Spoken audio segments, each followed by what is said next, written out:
Okay, now we're on.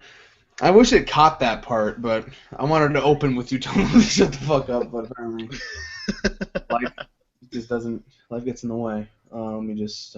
Just open up. Yo, bitch! Yo, bitches, shut the fuck up! Make me a sandwich. Oh God, no. Oh my God. I am sad that it's getting to the point where you can't ask anyone to make you a sandwich without making that joke. Shh, Jennifer, did you not just hear me? Shut up. Also, it's not Otaku Midnight, but okay. Also, it's not Otaku Midnight. Wrong stuff. I get more views than Otaku Midnight, so there. Yeah, only by like 3. Sometimes by like 2/3. It's weird. I don't know what It depends on whether or not we're talking about stuff normies would understand. Yeah. Well, I think it's got to have something to do with the thumbnails, right? I mean, You know, like that one episode where we talked about edginess and you put an Akame got killed. that one doesn't have a huge view count actually. Like I think 3 and 5 do, and that's Magi and Tokyo Ghoul. Ah, okay. Yeah, that makes sense I because think the Tokyo Ghoul thing makes a lot of sense because Yeah. people would see Tokyo Ghoul, it's like, oh, that sounds cool. Yeah. And then we were, or weren't. I don't know. Anyway, just tweeting it out.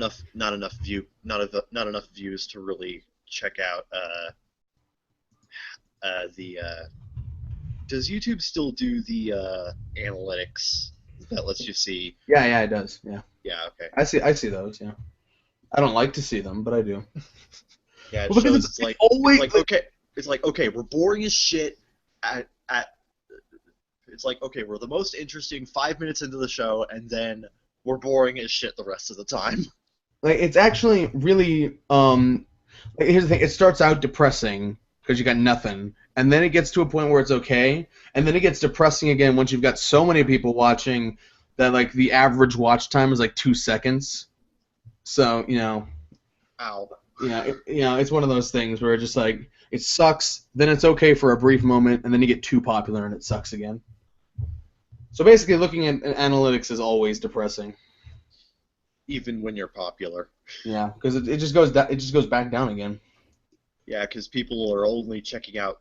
People are constantly going back to your video to check out their favorite parts. No, actually, our most viewed is episode 1 and episode 3, so that'd be Lucky Star and Magi. Wow.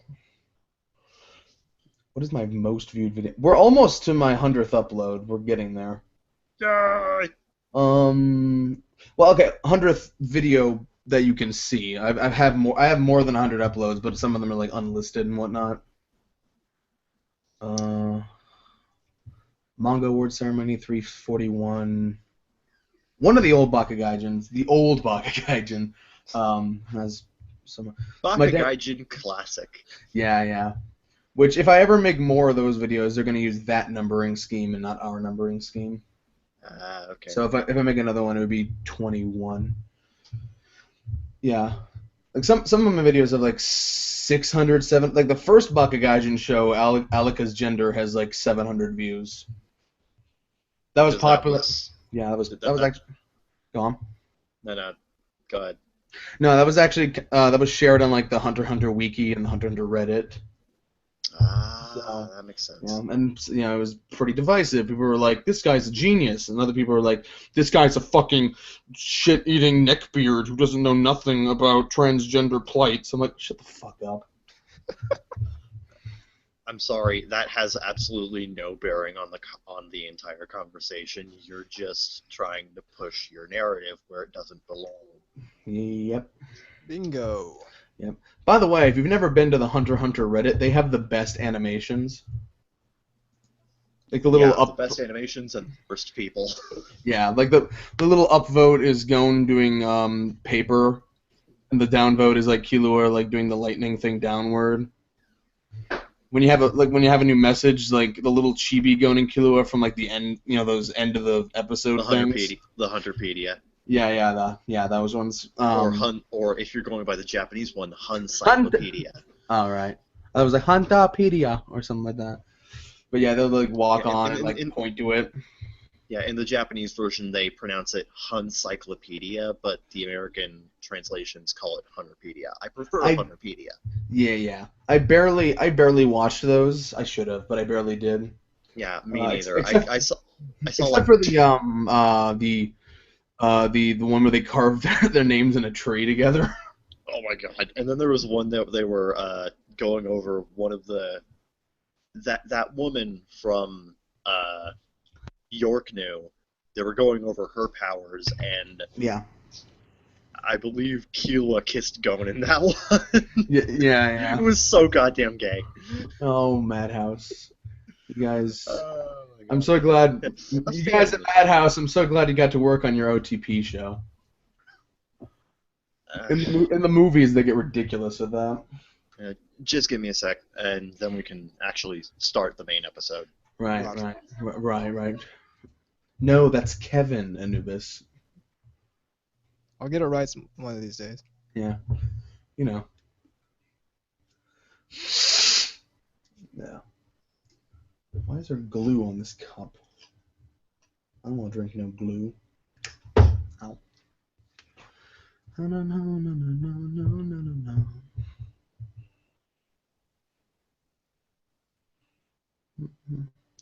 Can we stop pretending that creditless openings and endings are features? I feel like I don't know. It's really dumb to advertise it. I never watch it at any point. No, never.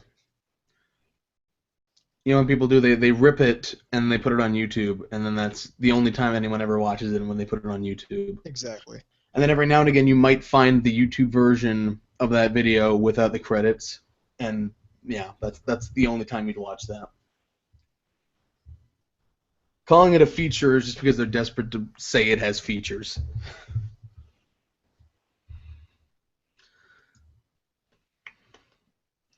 Which seems weird in an Aniplex release, because then it's like, well, it also comes with a soundtrack and a double-sided cover art and a deluxe booklet and 3 character cards. But no, let's talk about the creditless openings. Also, when have credits ever gotten in my way of enjoying an opening? Yeah, exactly. Yeah. Oh, look, text I can't read. It's not distracting in the least. Maybe that's a feature if you're Japanese. Yeah, I don't know.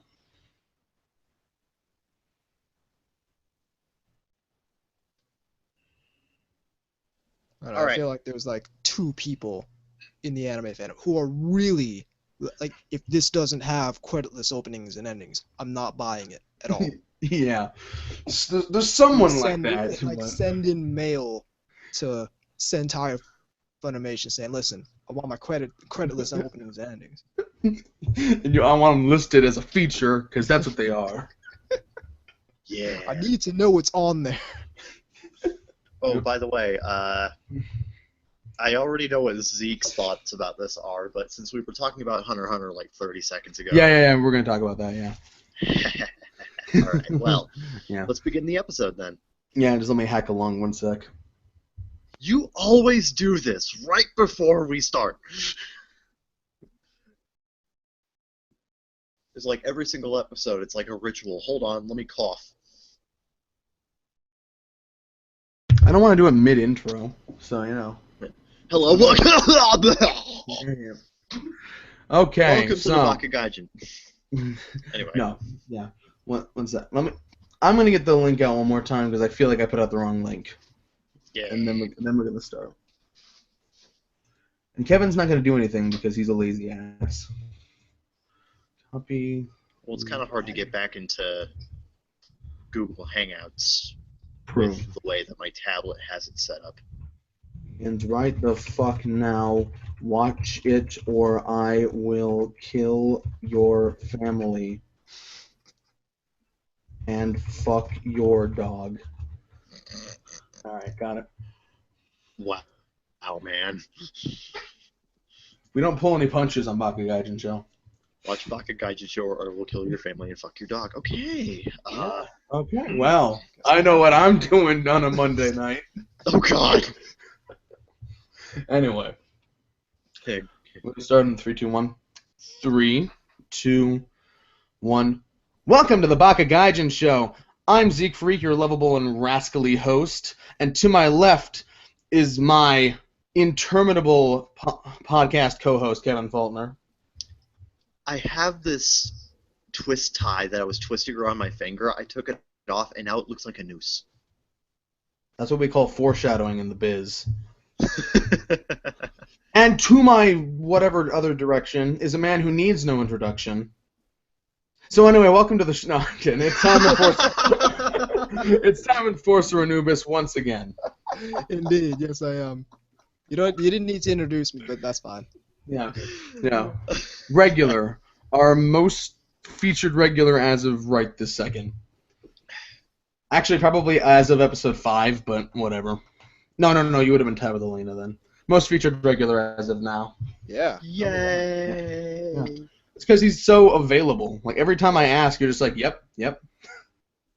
It's like work. What's that? I have all the free time. Well, to be fair, we record it in the evening. Unless you have, like, an evening shift. I don't know. Do you have an evening shift? No. Yep. That's like, he lives the life. Yeah, I live the life. I don't have a fucking job. I just got hired. I'm just waiting for the orientation call. So anyway, Right. So Anubis, sorry if we leave you out of the conversation for a few minutes, but there's something me and Kevin have to talk about. Do it. oh my goodness. So Anyone else been following New York Comic Con? Because something happened. Kevin, why don't you tell us what that is? on Friday, I believe, Viz Media announced that they have licensed the 2011 Hunter x Hunter anime for DVD and Blu-ray release, complete with an English dub. I goddamn flipped my shit. Yeah, I squeed for like a good 10 minutes. And nearly passed out, I understand. Yeah, and I was gone like all day, so I didn't know till later. So like people were trying to sleep, and I was like, and they were like, shut the fuck up. And I'm like, no. And they're like, your parents never loved you. And I'm like, what? And then they're like, yeah, you're adopted. They never told you. I'm like, what? This is too much news in one day. But enough about my personal problems. Yes, I'm super stoked. Kevin, are you super stoked? 'Cause I'm super stoked. Absolutely. This gives me a fourth reason to get a Blu-ray player, because I have like 3 different Blu-rays now. Yeah. Only 2 of which I got via necessity, because with Space Battleship Yamato, I only got it because there's not a regular DVD version, and with Edge of Tomorrow, I only got the Blu-ray combo pack because, for whatever goddamn reason, the DVD-only version was $2 more expensive at Best Buy or Target. That's weird. It's like $10 for the DVD, Blu-ray, and digital HD via Ultraviolet, or you're paying $2 more to have 2 less ways to watch. Right. Does it come with like a Disney download copy or whatever the fuck they call those? Disney digital copy? No, it comes with a little paper with a code on it that you can put into the Ultraviolet website. I always love those Disney digital copies because it was like their attempt to be like, hey guys, we're hip and cool. We know iTunes exists. I'm sorry, but everyone does Google Play. I'm sorry. Yeah. All the cool kids. Unless you're like I don't think they sell movies on the Windows Store, so. No, they don't. Whatever. I guess you just use Amazon, I guess. Something other than iTunes. Something that doesn't need to update every 5 seconds. Yeah. But and it won't let you do anything until you do. Damn it. But yeah, when the Hunter x Hunter announcement happened, when the incident occurred, yes. I woke up at like noon that day, and normally what I do is I immediately take my tablet and go to the bathroom, and I opened up Twitter and I had like 4 different I had like 4 different notifications, and one of them was NJ tweeting at me Viz's announcement tweet with his only comment on it being, "Ah!" Yeah. So you're lucky. Nobody told me shit.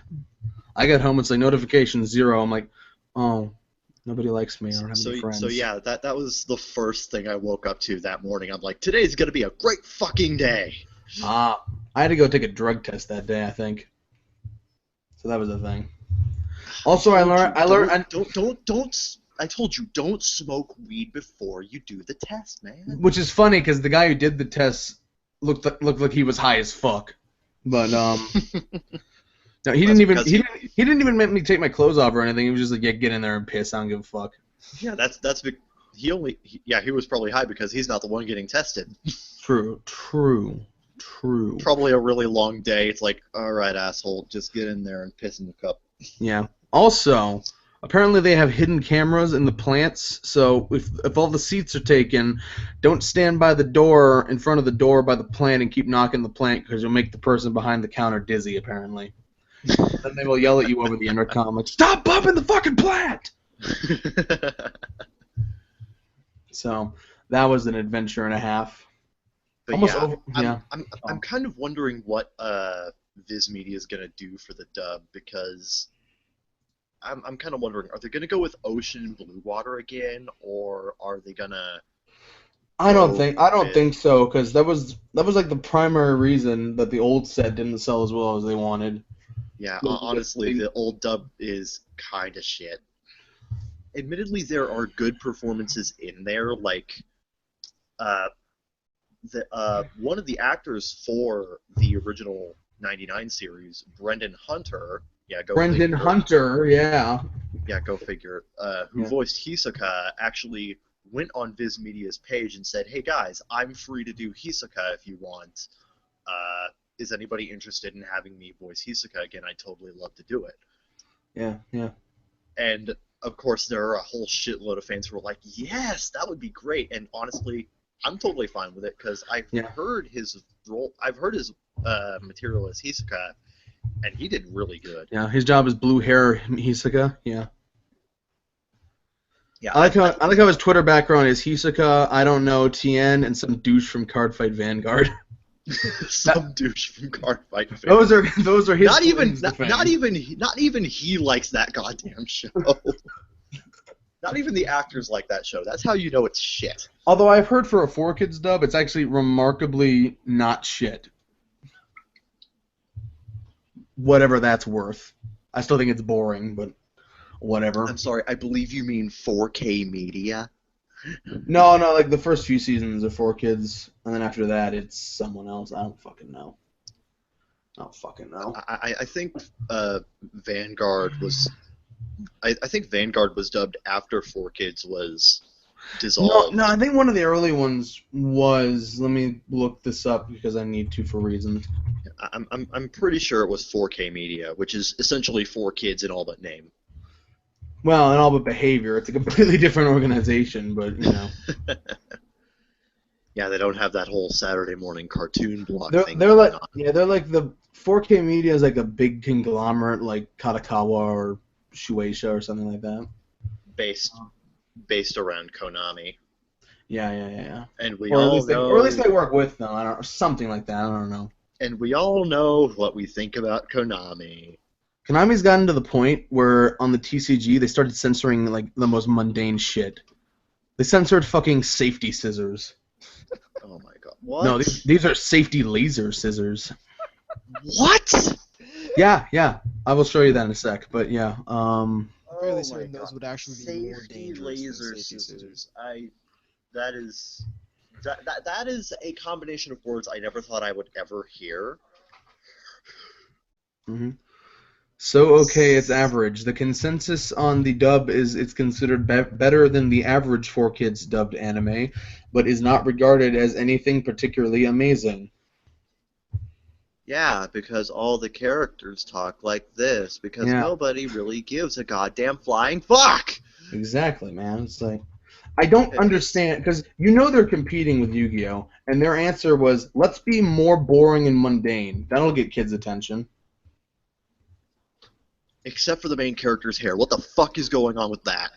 Well, no. The second protagonist's hair is like that. The first one was just blue, just normal blue. Yeah, this guy's got like this pink swirl or Yeah, some shit. that guy's got like fucking strawberry shortcake hair or some bullshit. But he's like the only one. Everyone else has like normal anime hair, and it's like. I'm sorry. I think strawberry. Somebody says strawberry shortcake now, and I immediately think of the Robot Chicken sketches with bitch pudding. I immediately think of Strawberry Shortcake in the South Park Imagination Land trilogy, where she got pissed she got her eye scooped out and then pissed in the eye socket. But like I think of like the Where Are They Now Girls Toys episode of Robot Chicken from like season 3 or something, Mhm. where Strawberry Shortcake kills that one guy. It's like, I told him I would bury him, and that's not some fruit-related speech impediment. B-U-R-Y. Bury. Like in the fucking ground. Yeah. Ugh, I'm trying to find that card.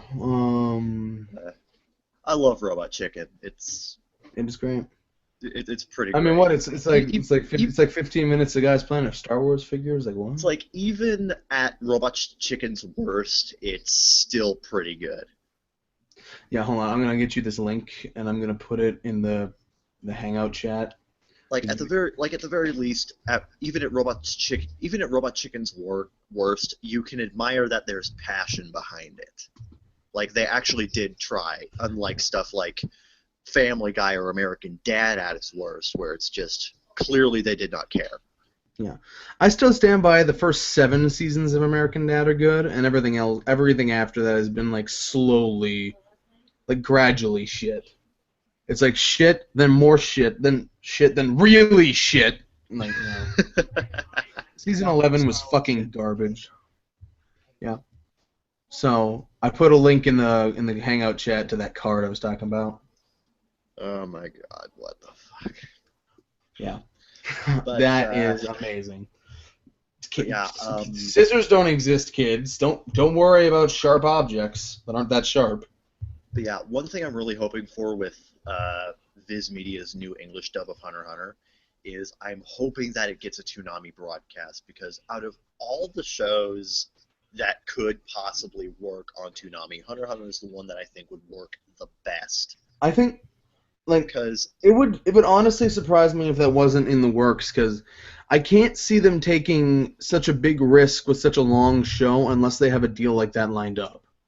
like with Sailor Moon, they managed to make it work because they have a Hulu exclusivity deal. Didn't they not? No, wait, they just remastered it, didn't they? They actually no, they did a complete redubbing. I don't know how many episodes that is. 200. Oh, that's more actually. Yeah, it is. But have they But, finished it? That's the question. They're currently in the middle of it. They have from what I understand, they have completed the dubbing work for the 3rd season and are moving on to dubbing Supers. Supers. I wish somebody would dub Super, so I'm glad somebody's doing it. No, you're thinking of you're thinking of Stars. That's the 5th season. Oh. The 5th Stars was never dubbed. The seasons that were dubbed were the original. I was actually making a Dragon Ball Super joke, but whatever. Talk about fucking Sailor Moon stuff I don't know about. Whatever, I'll get it. Well, I'm sorry. I'm sorry. Your joke was so vague that I completely missed it. It's okay. But, That's okay. I guess you're just not smart enough to understand my brand of humor. I'm sorry. I just do not like Dragon Ball Super. I think it's a total waste of time. I wanted to talk about that, but fucking Sukento's gonna be busy.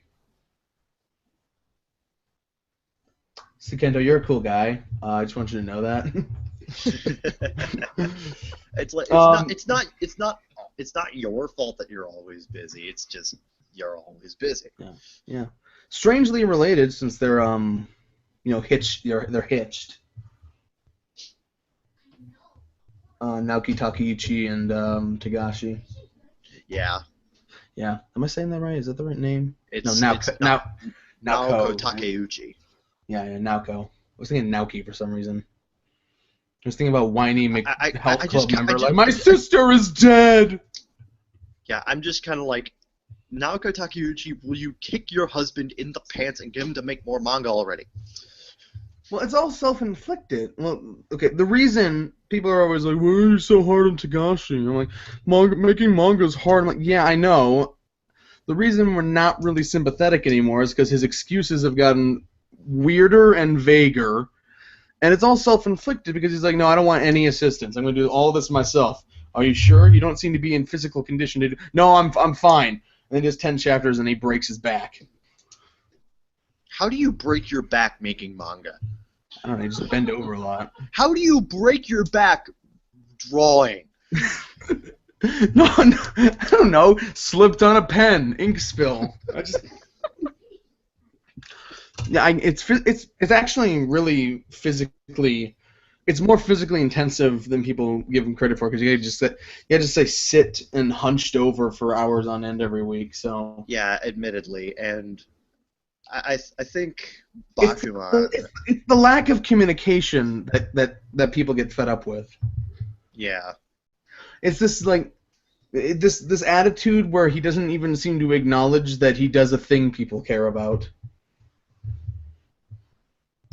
But anyway, about the dub or whatever. Yeah.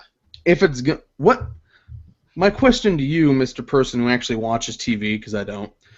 And, Is anything ending soon on Toonami? yes, Michiko and Hachin is ending soon, and Didn't that just start like 8 weeks ago? What the fuck? no, it's been on a while. Time But- flies when you don't watch Toonami. Michiko and Hachin is ending soon anyway, I know that much. But That's like the 2:30 slot. 1:30. That's a good I think time. that's like the 1 a.m. 1:30 slot somewhere around That's a good time for a show that's going to be on a while. there. No wait, no, I think it's the midnight 30 slot. It's It's on pretty early in the block. I'll look on the. Because I think Hmm. it goes DBZ Kai.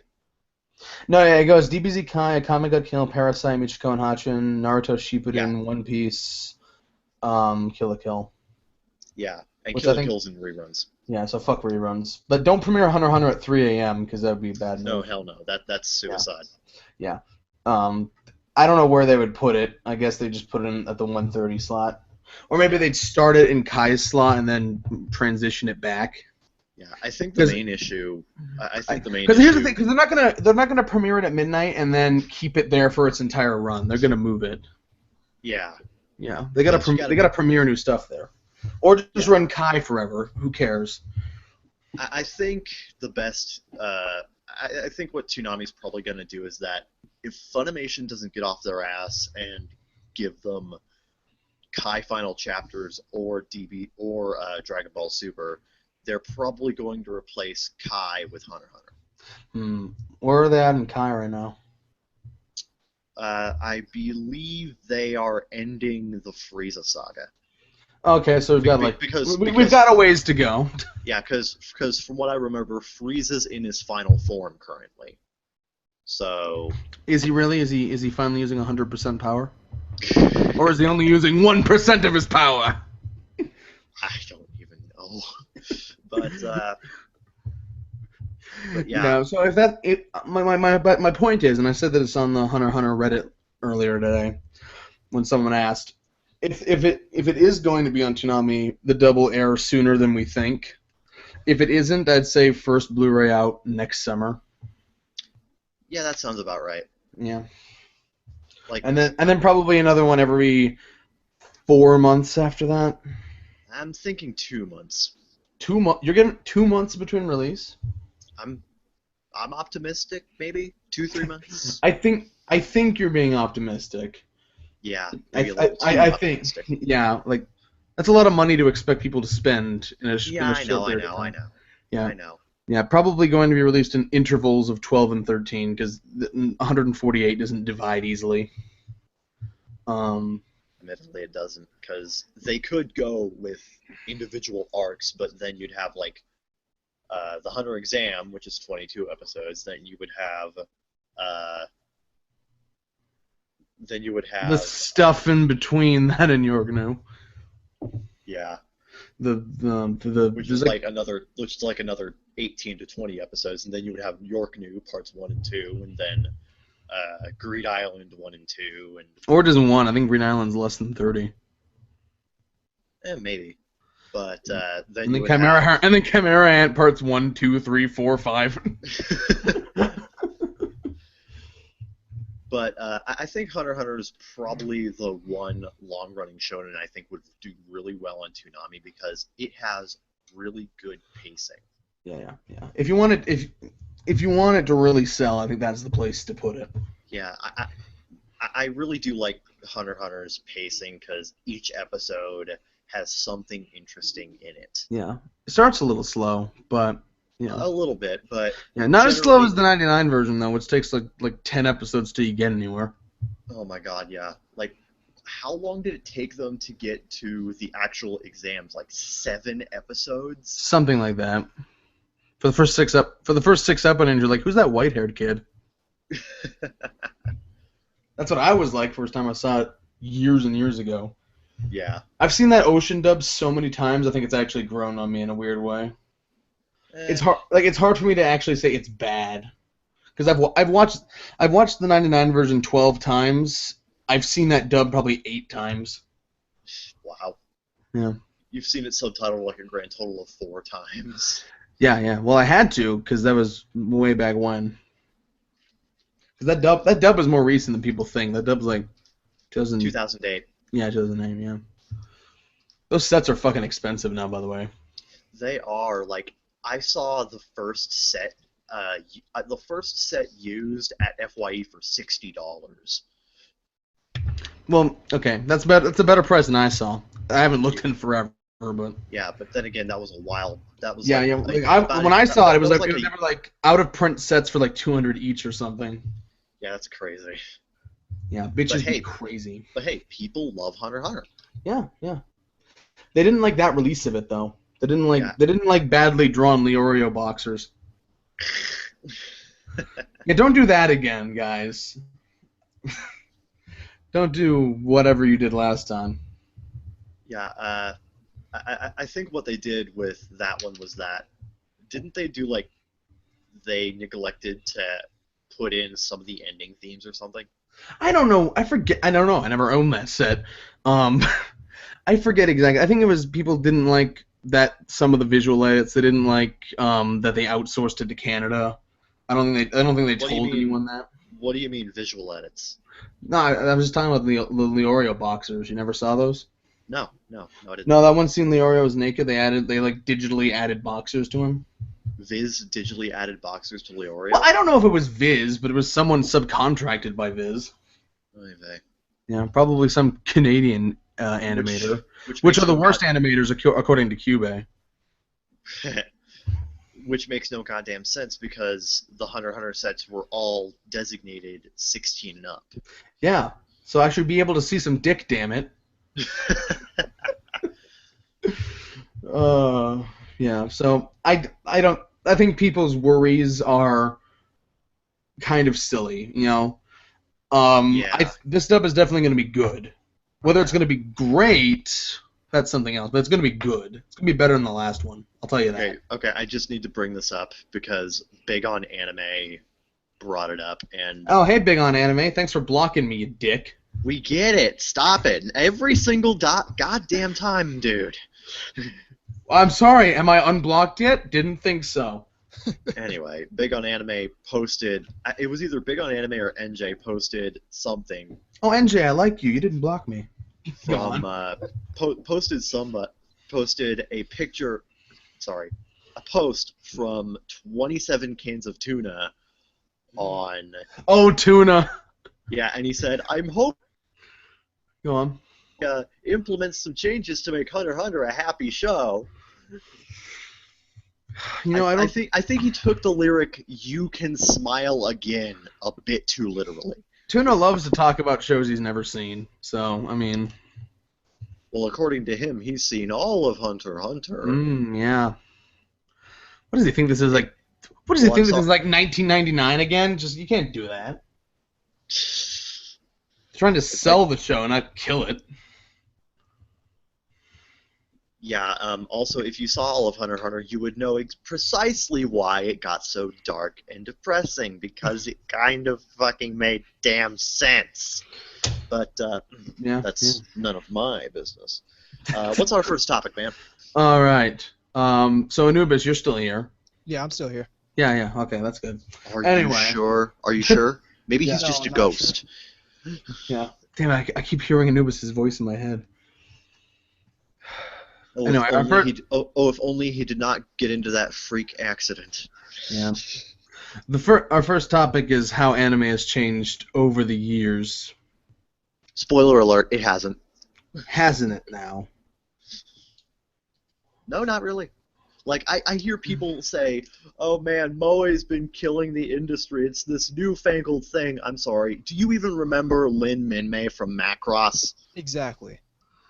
Lin Minmay is pretty... If Lin Minmay were taken from that and put into a modern show, you would be shitting on her the same way you shit on every other character, but no, because Lin Minmay is in an older show, you don't consider her Moe because it's an older show, and older shows don't have Moe, except that they do. Yeah, because clearly Moe was invented in 2007. Don't you know that? It's right there on That's Wikipedia. what Kevin's saying, because people shout on Ranka Lee, and that was basically the same thing. Ranka Lee is literally a clone of Minmay, except that she's part Zentradi. Now I'm being left out of the conversation. But that's cool. Anyway, I meant in that way, but I also meant in just generally, what do you think? I'm not mentioning specific time periods, but or we could, I don't know. The differences between then and now, or whenever that is. I don't think anime has necessarily changed so much as it's gone through different phases and different phases and fads. Like Right. there have been like back in the 80s was with the like in the 70s and 80s with the advent of Mazinger Z, Mobile Suit Gundam, and Macross, there was this big mecha boom. A lot of real robot and super robot shows coming out all at once. Yes. So that was a trend that... Somebody explain to me the difference between those two things. Real robots usually... The entire basis behind Real Robot is that it has some baseline in reality, in actual technology, whereas super robots just do whatever the fuck they want. Yes, super robots run on fighting spirit. To me, that sounds like the difference between a show that has technobabble and one that doesn't, though. It kind of is, yeah. To a certain extent, but it's like a real robot show, you would be more likely to actually find like technical readouts online and whatnot. I think Build your own robot. I think my benchmark for what is real robot and what is super robot is it utilized in a mundane fashion? Like making pizza. Or in the case of Pat Labor, doing stuff like fucking No, by mundane action, do you mean like a mundane action, or do you mean like a mundane action that is mundane when a robot's doing it? Yeah, mundane, like, it's not jumping up and having this gigantic fucking drill just kind of pop out of its dick or something. I don't know. Yeah, like construction or agriculture or something like that. Oh, because I'm still trying to figure out where making pizza comes into this. Making pizza, I think, would definitely be. I mean, if you were making a really fucking big pizza, of course. Yeah, massive pizza. Massive pizza. What did you think TSP stood for? 10 square pounds? No, I meant the pizza making scene from Code Geass. Like you said, mundane task. I'm like, a robot doing a mundane task, or a mundane task for a robot? Code Geass is interesting in that it's kind of in between Super Robot and Real Robot. Because another show that has a lot of issues where it's like, is it Real Robot or is it Super Robot, is Full Metal Panic, particularly with the Arbalest and the Lambda Driver, because the Lambda Driver does a lot of crazy shit. Right. But the overall design and structure and fighting capabilities of the Arbalest is fairly grounded in reality. Yeah. Like Honestly, if it fell off of a 2-story building, its arms would pop off. Right. I think that's kind of splitting hairs a bit too much, because Gundam is heavily based. Established the real robot genre, but we have Unicorn where there's giant crystals popping out of the thing, and it just projects this force field out of nowhere through the Yeah. sheer will of the Right. pilot. So Yeah.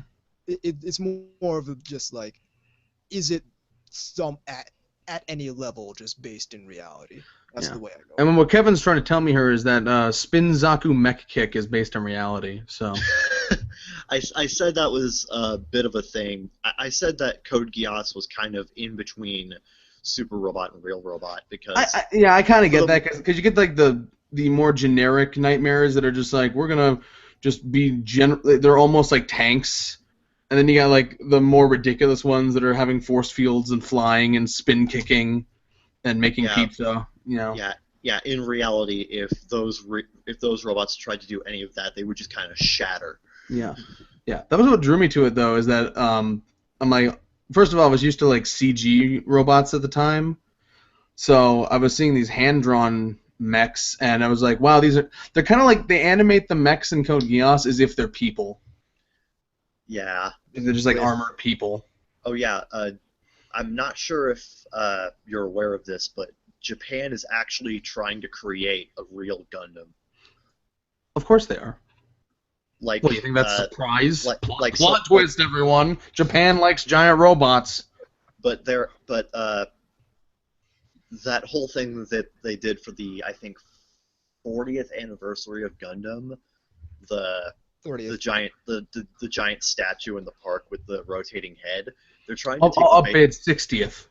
Yeah, they're trying to take the baseline for that and make the robot fully movable. Right. And they plan on doing that by the time of the series' 50th anniversary.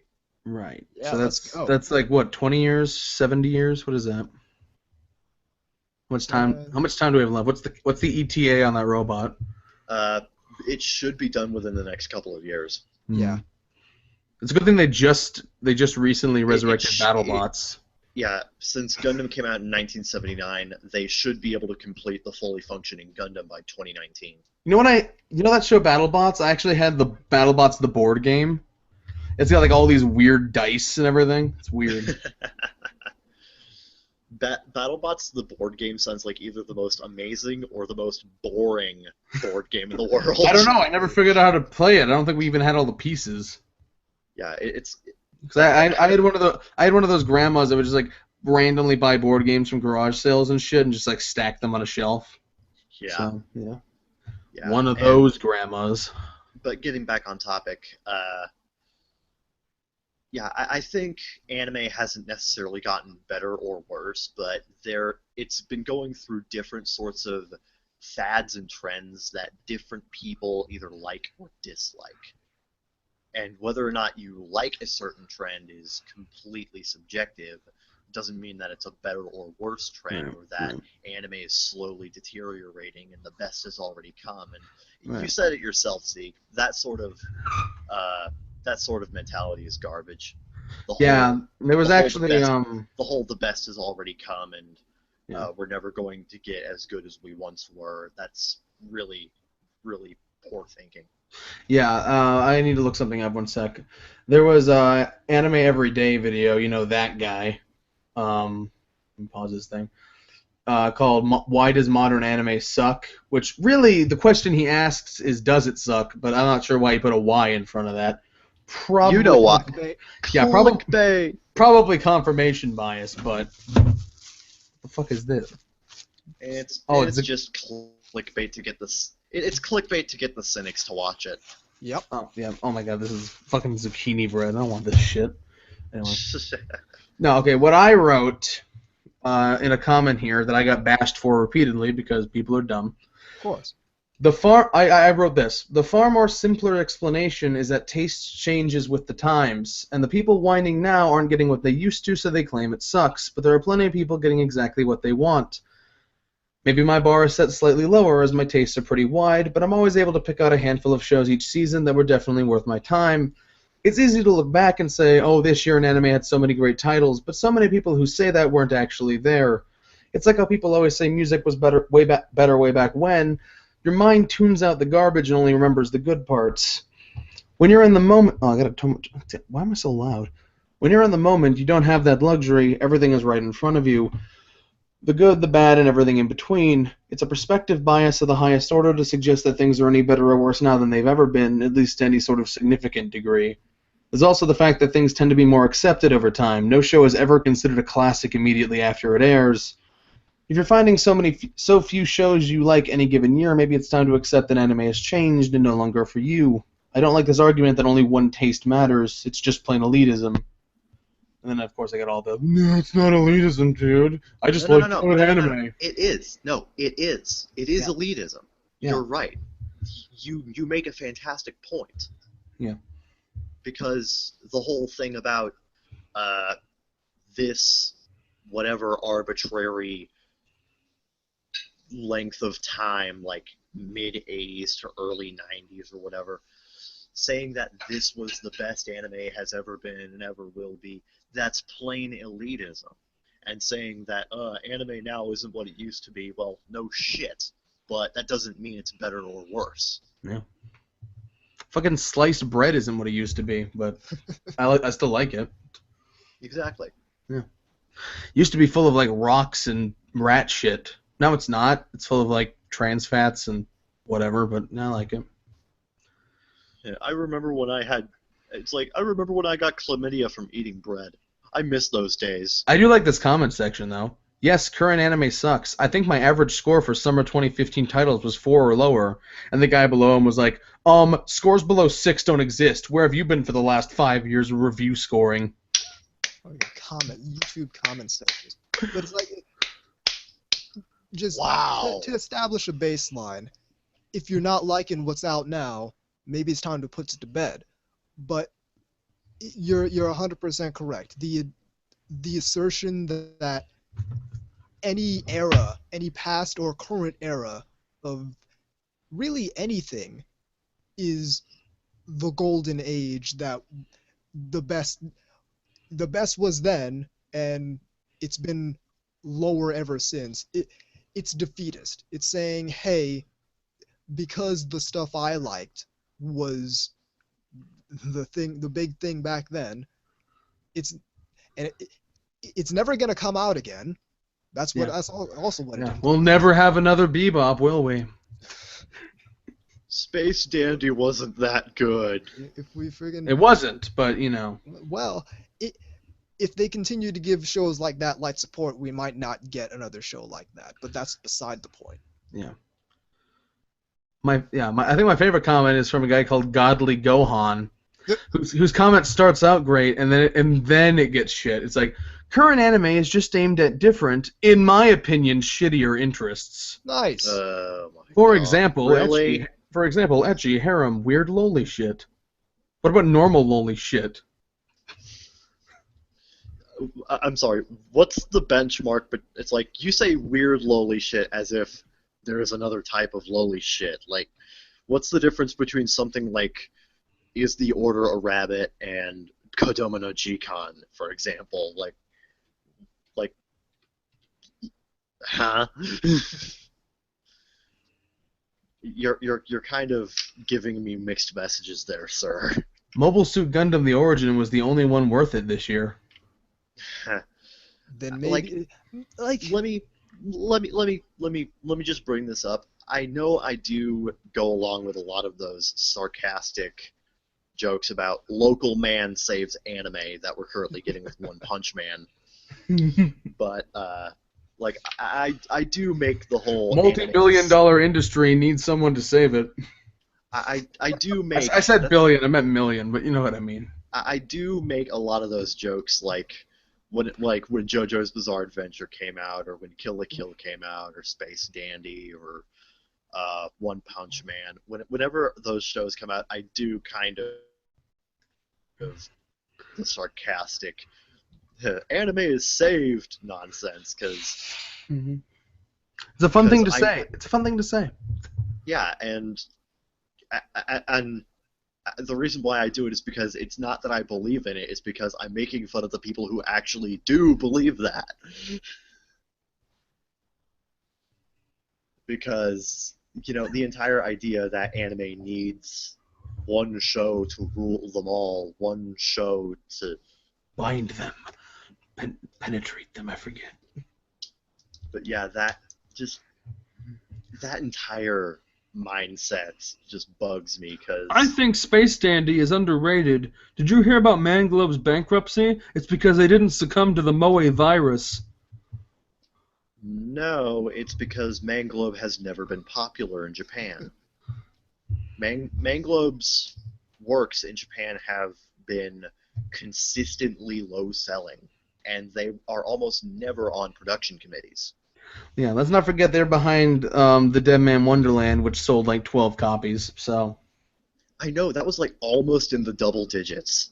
yeah, and it was good too. So Yeah. Yeah. I mean, admittedly, it did do a hell of a lot better on American TV, but that didn't save it at all. Also, didn't Manglobe do World God Only Knows? Yeah, they did. Yeah. That's got some Moe in it, I think. Some, but 40%. but this whole 20? thing about how Moe and Lolicon are destroying the industry. Hello, Moe and Lolicon have been around since way long ago. Like, have you heard of Cream Lemon? No, because these people don't watch hentai. It's like, have you heard of? Well, fuck you. Oh my God! Look at this fucking essay of a post. I like shows with real artistic variation, like Ping Pong the Animation. I'm sorry. Half of Ping Pong looked like shit. If you're artistic variation, I think you just mean off model. It's all these useless doo-doo excuses for why Doo-doo. they have to eat doo-doo. Yes, why they have to value judge certain anime over other anime, even though there's no real metric by which to say this is better than the other. I'm sorry, you just heard six there for a second. What you're saying is doo-doo. Now this guy says that the argument we're just making, which he sums up as there's no bad years in anime, he says we're preaching relativist jargon.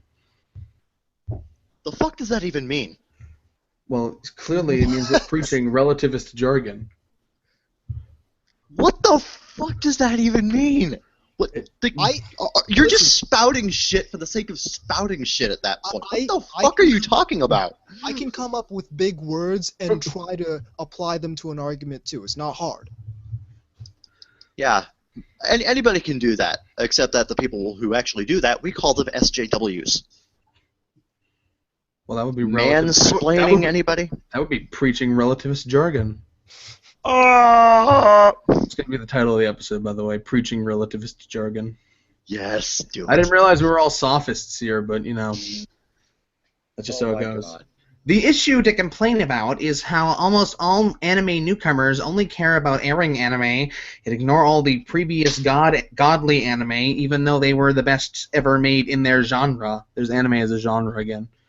It's a medium. It is a creative medium that is able to create multiple forms of artistic expression and genres. It is a medium. That's all well and good. That's all well and good, Kevin. But you see, the real problem is that the standards of the anime fans are decreasing, which blurs the line of what's good and bad. No, your standards are just too high because you've brainwashed yourself into thinking that everything from back during your glory days was good. Do you remember Angel Cop or Mad Bull 34 at all? Do you remember Cyber City 080-808? You know, the anime where a character actually said, "Get lost, you wouldn't know a goddamn vampire if it jumped up and bit you on the end of your fucking dick." A+ script writing there. It's kind of a run-on sentence, I will admit. Maybe use some commas. No, No, seriously, that is an actual line he correct. said. Do you remember Winter 2005? I think we went over that before. That was the shittiest season ever. So there are shitty seasons. Who cares? Yeah, It's like yeah, there are you shitty stretches of time in every medium.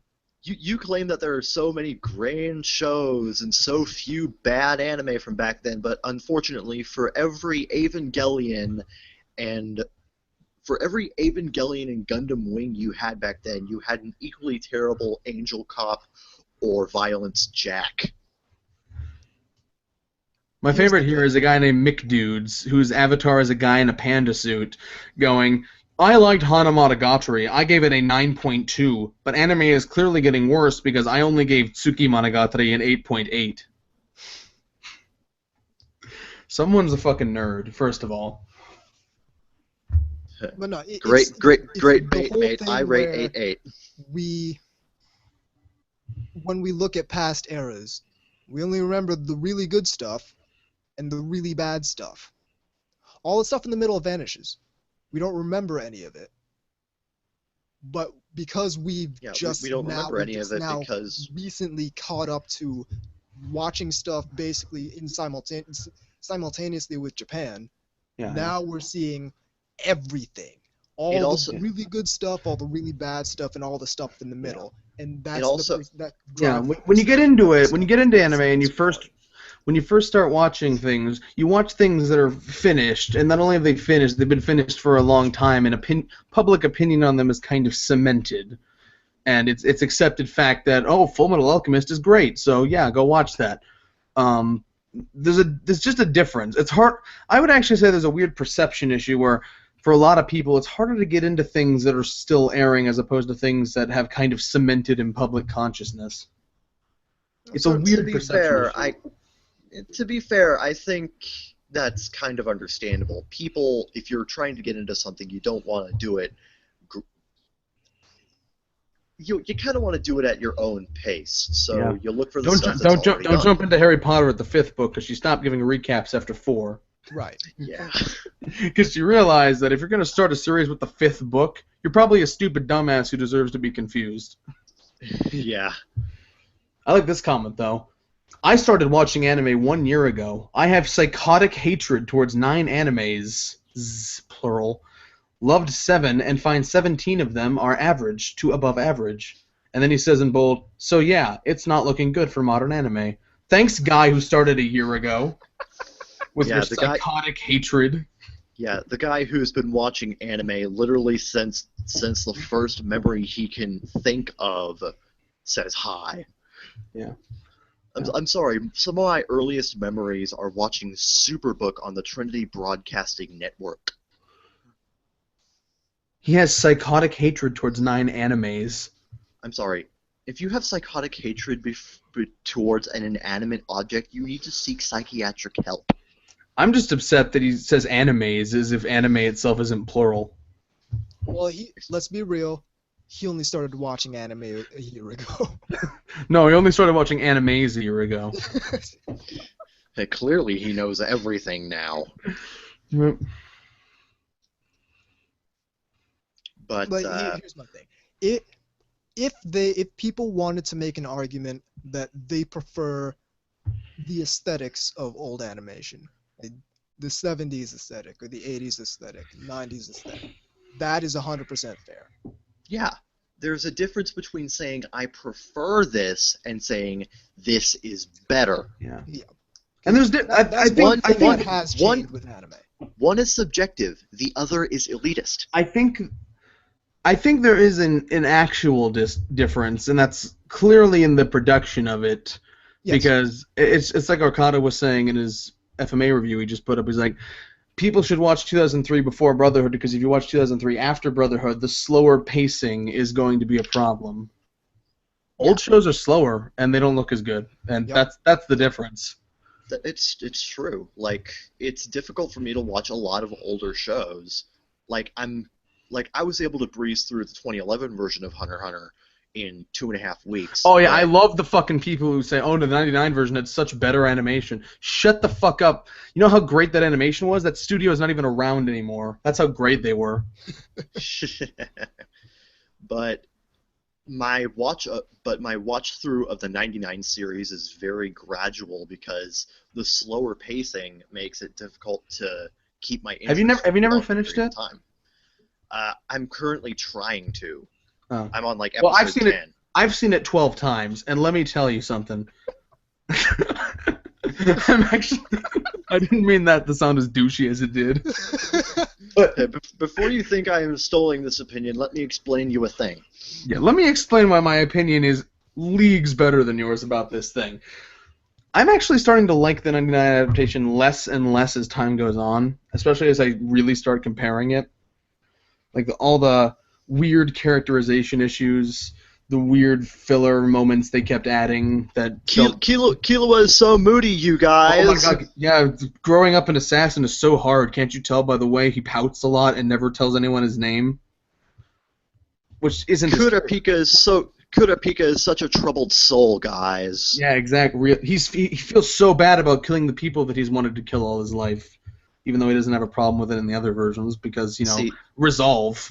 Yeah, The whole reason why he has the chains guys is because of resolve. If he didn't have that, he wouldn't feel bad about killing one of them. Yeah, that's one of the big problems I have with the '99 version is that the first piece of animation I saw of the '99 version was actually the fight against Uvogin. Right. And at the end of the fight, after Kurapika kills him, he just sits on the ground and has this "what have I done" look, and I'm like, no, that's not him. That doesn't make any sense. You've been wanting to do this for so goddamn long, and suddenly you feel bad about it? No. The reason his chain of hatred or judgment or whatever works is because he has that resolve. He does not feel any guilt about killing these people. By doing that, you're muddling his character development. Yeah, and people are always like, "Oh no, because that version is so much more character development." No, it doesn't. It's just less subtle, and they make shit up. Yeah. They made shit up. Partially because they did it early and they didn't know where it was gonna go. But half the shit that they did in the beginning of Hunter exams, like the whole thing with the hallucinogenic tree sap or whatever, that had Leorio having a episode-long flashback to Pietro and talking to his deceased friend in his head and shit like that. That was not in the manga at all. Yeah, that was a very clumsy way to get that across. And a lot of it was drawn out, and half of it was made up for the anime. I really like how they set the mood in that version, though. I will give the '99 version that it does do an excellent job of setting tone. Yeah, it sets tone wonderfully. The 2011 version couldn't decide what tone it wanted for 20 episodes. At first it was all like, do, this is Pokemon, there's upbeat music, and a narrator. It's like, It's like, yeah, the happy-go-lucky TV anime for kids where Hisoka kills a guy by throwing cards at him. By turning his arms into rosebuds. Rose petals. Rose petals! Although, to be fair, that scene made no sense in the '99 version, because he stuck him in a wall somehow. And you couldn't even see the fact that he was stuck in a wall because the scene was so goddamn dark. Everyone always... I feel like so many people misremember things about the '99 version, because they're like, no, this happened. Like, no, it didn't, actually. Thanks for playing. Yeah, one of the things that I don't like about the '99 version is that I do admit that I do enjoy the moodier visual style, but sometimes I think it goes too far in that direction. It is so 90s. Like, you explained it to me yourself. It's got that classic '90s dark, grungy look to it. Yeah. It felt like they were such an extreme. It felt like they were making the successor to Yu Yu Hakusho, which they were, but not quite in the same way. Yeah. Like, with Yu Yu Hakusho, it kind of worked. With Hunter x Hunter, it kind of doesn't. Yeah, well, Yu Yu Hakusho was early 90s. Hunter x Hunter is kind of timeless. Yeah, definitely. Definitely. It doesn't feel like that because they keep changing the technology. Like this is a cassette tape. No, this is a CD. This is a flat screen. No, this is the internet. This is a widescreen LCD. They keep changing the technology because it's been so long. Yeah, I do have to give the 2011 version that much credit that they do keep the technology consistent. Yeah, they update it, as opposed to the manga where it gets really weird now. Because at first they're like, internet? What's internet? And then like 300 chapters later is like, tablet PCs. Let's watch everything happening right this second on the internet. Live streams. Live streams, tablets, cell phones that work anywhere. Oh my. Yeah. But Oh, I love how yeah. what a big deal they make in the manga that their cell phones have video. Whoa, guys, Yeah. the future. Whereas in the 2011 version, it's just like, oh, this has video, cool. Oh, that's cool. Why is it shaped like a beetle? That's weird. Anyway. But yeah, with the 99 series, the art was. I do enjoy the 1999 series for having a really good overall tone and style to it. Yeah. And the greatest soundtrack ever. That is a really good soundtrack. I will give it that. Yeah, I bought it. I imported it. I don't know where it is. Like it was like 10 years ago, but it's around here somewhere. Like, one thing I will give the 99 version, it definitely has objectively better music. Yes. And more of it. A lot more for less episodes. Definitely. Like, you don't get beat over the head with the same tune over and over.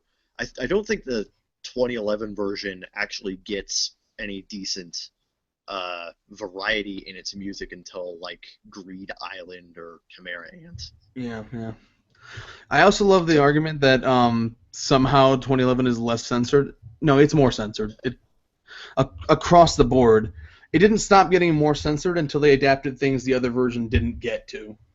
Yeah. Yeah. And You ever see those comparisons where it's like they kept hiding guns blown off hand, and then you see the Green Island OVAs and they're like, nope, stump hand. You want to see the stump hand? Stump hand everywhere. Yeah. Stump hand everywhere.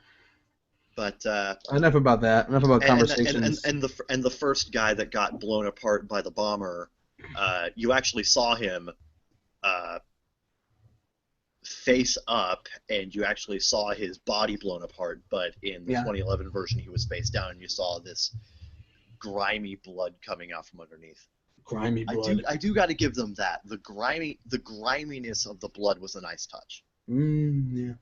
When you blow someone up, you get some chunks in there, so you know. Hard to clean up, I guess. And they aired that scene on an afternoon time slot. That was before it went late night. Yeah. Although I think the Great Island OVAs were also just regular time slots too, so. Where's your excuse? They're like, oh, it's an OVA. They can do whatever they want. I'm like, well, it aired on TV too, so. Well, the thing is, it was produced as an OVA first, and then it was broadcast on TV. I'm going to say that's semantics, and I don't care. Anyway. So, yeah, things in production, things have definitely changed. You know. We've pretty much gone over everything here. Yeah. Just to close out this topic, it's okay if you like a certain era better than the current era or a different era. It's fine if you like a certain style or tone better than another style or tone. It's not okay to say that it's better than everything else. Yeah. Because I also look forward to the future too, because the future is awesome. Exactly. And you don't know for sure that your favorite thing in the universe hasn't not come yet. Oh yeah, like I thought that I would never get another shonen anime that I would really be able to sit down and watch in giant marathon sittings ever again. Then Hunter x Hunter came along. Yeah, that was me pre-2005. Except I was into shonen a lot more then, so I guess it was just par for the course. And then later I look back, I'm like, oh, this is awesome. Yeah, because I've kind of fallen out with the whole One Piece thing. I used to be really big into One Piece. Now, not so much. Well, I'm sick of people judging all of shonen by just that, though. Yeah, but I've kind of fallen out of the whole shonen thing in general anyway. You should watch Magi. Magi's good. That has been on my backlog for so goddamn long. Yeah, you should. So It's anyway, got Darrell Gibu in it. However you So- say his name. so So yeah, we will be right back after the break. Because I'm fucking thirsty. so keep it right here. On the Baka Show. Got anything else to say, or can I just cut it? You can cut it. Okay, yeah, I'll cut it. After this. Yeah. Well, now you got something to say? No, I'm good. Okay. Well, now we're cutting it. Are we Guys. cutting it or not? Yes, we're on break. All right. Oh, my ass. Yep.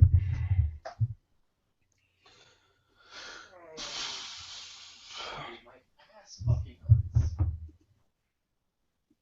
I'm gonna get something to drink. Be right back. Roger. Anubis, entertain the audience with your wit. Yeah, I can't do that. I'm not witty.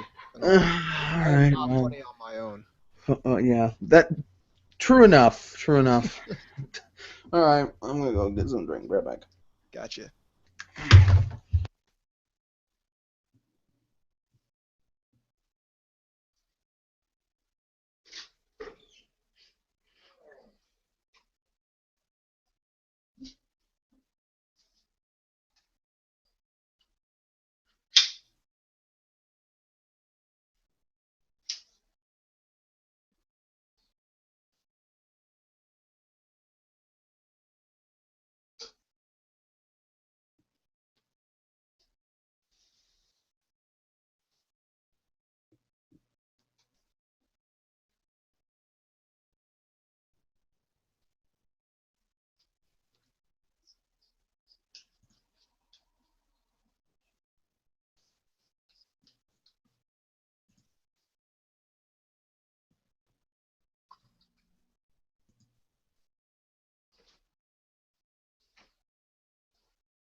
So I just want to point out that those new Lay's garlic bread chips are amazing.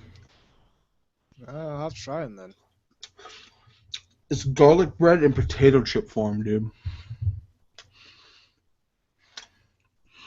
I'm not eating those. I'm eating a sandwich. Well,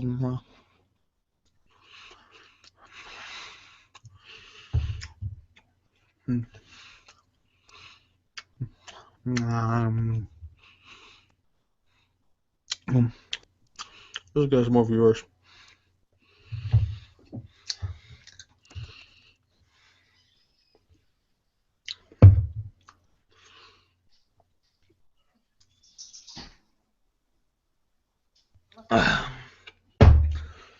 Whew.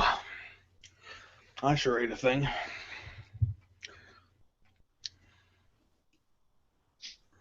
Go ahead, shoot. Go ahead. Go. Go, shoot.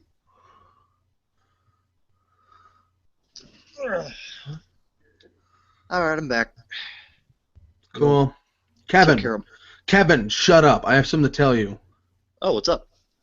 Those new Lay's garlic bread chips are fucking delicious. Ooh. Ooh, indeed. Anyway, what's your stupid thing? Oh, I was just taking care of my dog. Oh, okay. Yeah, I have a dog now. Ooh. Well, technically, he's always been my dog. It's just as of this month, I've started actually taking care of him. Right. I said the same thing about my son once. He's 27. He's 27. Anyway. All right. Well. Fucking Cube's been DMing us constantly. Hey, I just got permission to use the Space Jam remix. I just asked them and they're cool with it. Come on and slam, and welcome to the jam. Come on, slam. I don't know who linked me that one where they cross Space Jam with Yu-Gi-Oh opening. I think it was Ram. That was amazing. That is amazing. It's time to slam.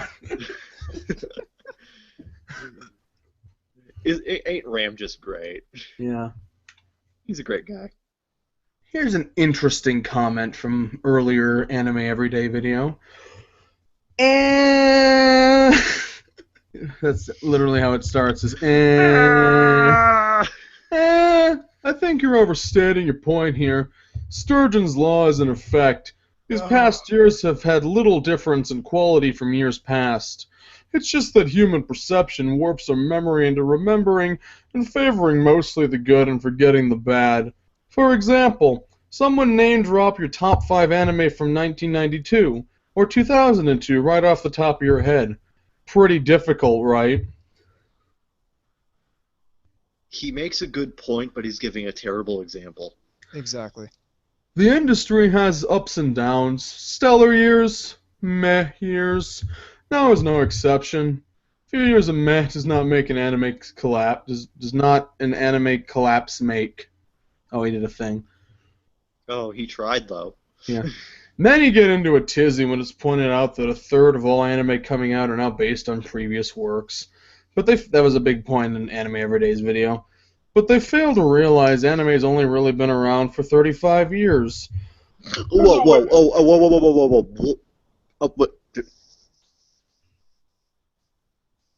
Yeah, I think he needs to add like another 10 or so, maybe 20 even. No, anime's been around for far longer than that. I think I don't think he realizes that 35 years ago was 1980.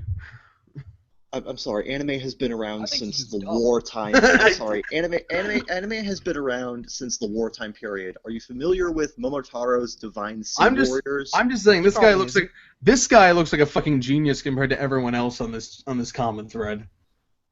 Yeah, but his entire argument collapsed the moment he said that anime's been around for only 35 years. Yeah. There's a way bigger pool of intellectual properties to base upcoming works off of now than there was in 1995 or 2005, so of course you're going to have a larger percentage being based off previous releases. That was Anime Everyday's point, was that, oh, everything's based on something, therefore nothing's original. I'm like, well, those things were original to start with, so that's...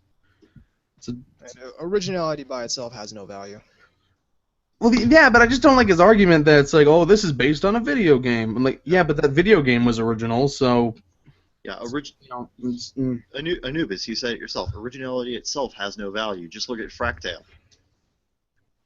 Never seen anything like it. That's because nobody watched it. Yep. Of course you've never seen anything like it. It's because you never saw it. But now his last paragraph I think is better. Honestly, there's a lot of doomsaying about anime for near on a decade now, and very little, if any, of it has come to light. Just keep on watching, keep up with the shows you like, check the big scores at the end of the year, buy the stuff you think is the best. You've got no right to complain if you think the industry is going down the tubes if you're not putting money on the table. Thank you. Art costs cash, people. Money.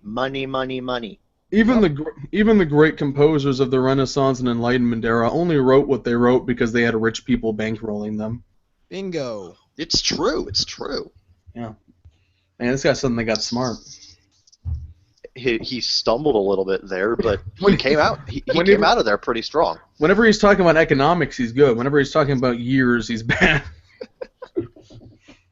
Yeah. But he does make a good point. Good economist, not a great historian. The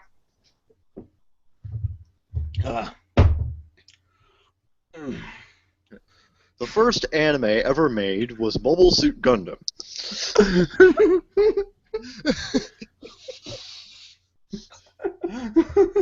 Mazinger Z and Getter Robo are just a myth. That's like saying the first video game was Ocarina of Time. Yeah, Pong was just an urban legend. Sometimes I think it is. Maybe what if it's a conspiracy and Pong actually came out in 2002? Yeah.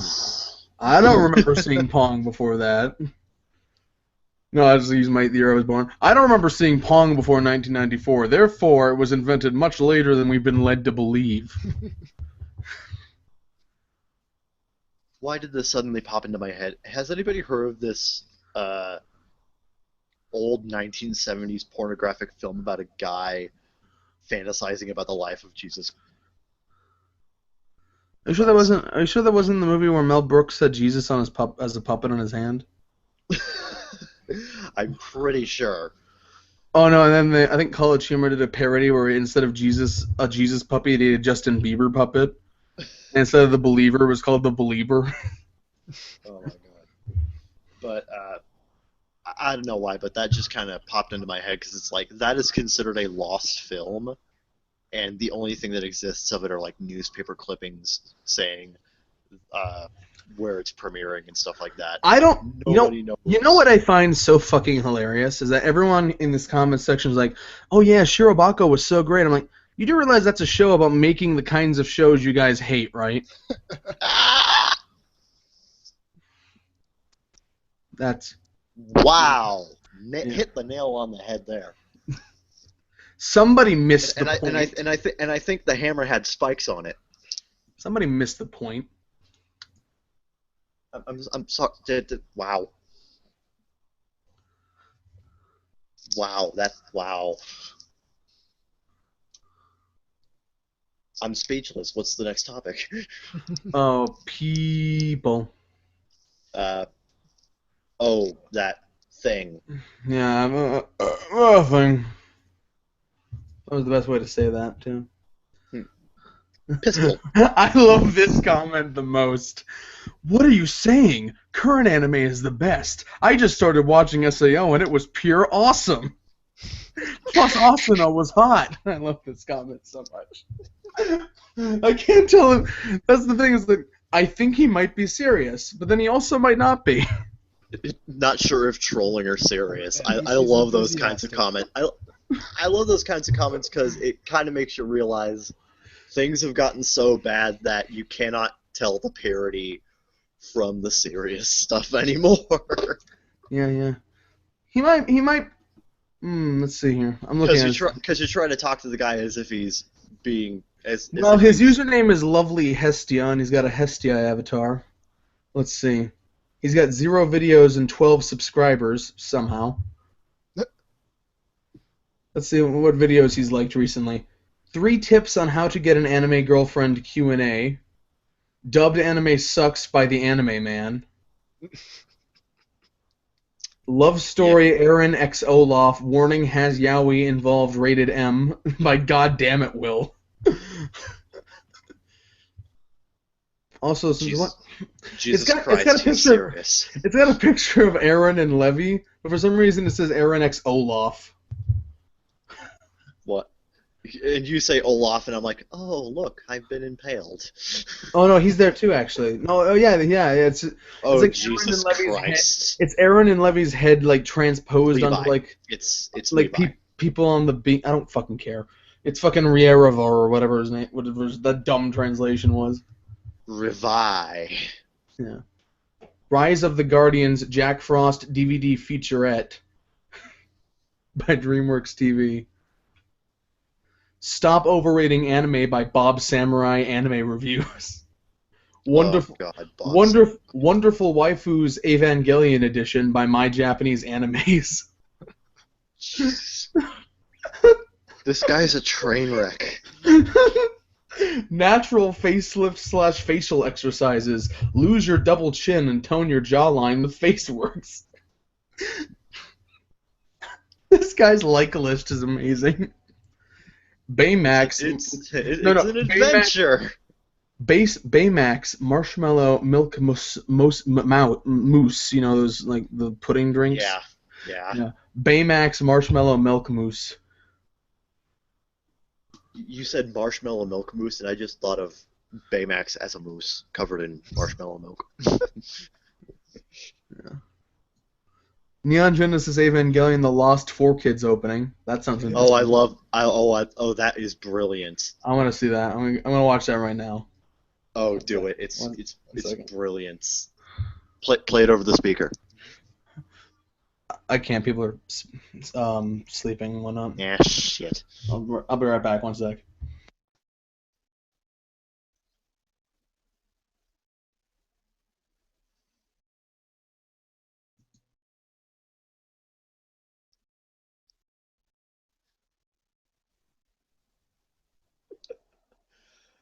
Oh, that's a great video, though.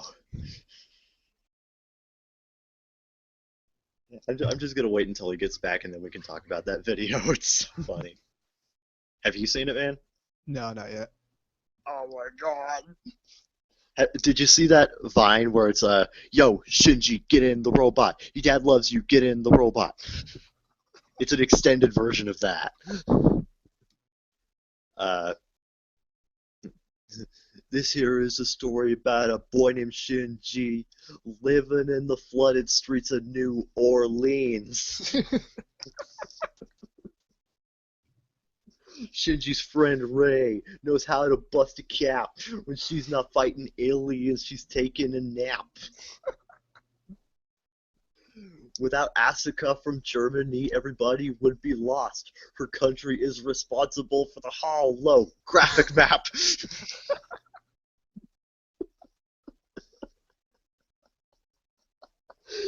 It's so brilliant. Don't eat a rice ball, eat a donut. That was amazing. Oh my god, I love that video so much. Her country is responsible for the holographic map. Graphic map. That was amazing. Yo, Shinji, get in the robot. Your dad loves you, get in the robot. The cockpit's too small for a grown-up. Some button your robot. That was great. I love it. That entire video is just wall-to-wall brilliance. This guy watched like 12 Attack on Titan live-action movie sucks reviews. One of them featuring Chris Sanders. Oh. Oh. Who the fuck is that? Yeah, I don't I'm about know. to say, I don't know who that is. How I feel about horror games, Jordan underneath. What exactly is a weeboo? Flow by Nitrorad. This guy sure loves Evangelion parodies. He's got that one. He's got that Rick Astley Evangelion video. Oh god. Game theory. Leave PewDiePie alone. Oh god. But that's just an opinion. A shit opinion. Should you watch double feature Yuri Seijin Naoko-san and Candy Boy? Isn't that Demolition D? Kevin, the truth about the Brony fandom. That's amazing. Something which I am no longer a part of. I love that No matter what's in that video, I can guarantee you that is probably not the truth about the Brony fandom. Yeah. What I love is that the video is called "The Truth About the Brony Fandom," and in the description is, quote, "If you smell something, say something, Jon Stewart, 2015." Rainbow cake. How to make rainbow cake and cookie cupcakes and cardio. What? What? What? That's like none of that has anything to do with anything else. I love how... Oh, he subscribed to JT Sex Kick. That's cool. Oh, He sometimes got good taste. that's one good decision. Then he subscribed to the Amazing Atheist. Anita Sarkeesian, Why Her Logic Fails. I'm starting to like this lovely Hestia guy. Yeah. Sailor Moon Speed Drawing. Good Time Owl City Feat Carly Rae Jepsen. Asian Boy Gets Scared 2, Chapter 3. Asian Boy Gets Scared 2, Chapter 2. Asian Boy Gets Scared 2. Isn't that just like a novelization of Neon Genesis Evangelion? My name is Chubby Bobby. Nice to meet. I am here to play another Asian Boy 2 game. It was hilarious part. Could be sure scary game make noise. That's the greatest description ever. Subscribe to Pro Jared. Oh, Pro Jared's good. Yeah. Bees. He seems to like Yume Nikki fan animations. This guy's got weird tastes. I'm sure if you look at my like list, it's equally weird though. Yeah. Though I don't tend to like every little thing though. So Yeah, same here. Me neither. mine reads like Adam Ruins Everything, GR Arcada, Key of Awesome, MST TV, NIS America, Kind of Funny Games, ASAP Science, shit like that. Yeah. Uh, Oh, hey, by the way, what video games has everybody been playing lately? Because that's just a thing. oh, I just I just had the extra. I was gonna wait for a price drop, but I just bought it because I had the money. I bought Danganronpa another episode and beat that in 2 days. Nice. How was it, Yeah. by the way? Good. Very good. Intercool. Anubis? I've been playing some Gundam Encounters in Space earlier today. Nice. Are you telling me that there's a Gundam that don't have space? Yeah. Mm. For me, I've been playing Senran Kagura 2. I know. Yeah, I you've told won't me. shut up about it. Yeah. News to me, but yeah. But it's a good game. It's Yeah, really good. Yeah. Definitely a big step up from the first one. Not that the first one was bad, but it had a lot of performance and balance issues. I can't tell because they don't number them, so I don't know what's what. So anyway, let's talk about people. I think you mean people. I was Oh, quoting no. Gossamer, you ass. I favorited Omarion's Supposed to Be, which has the infamous "Eat the booty like groceries" line.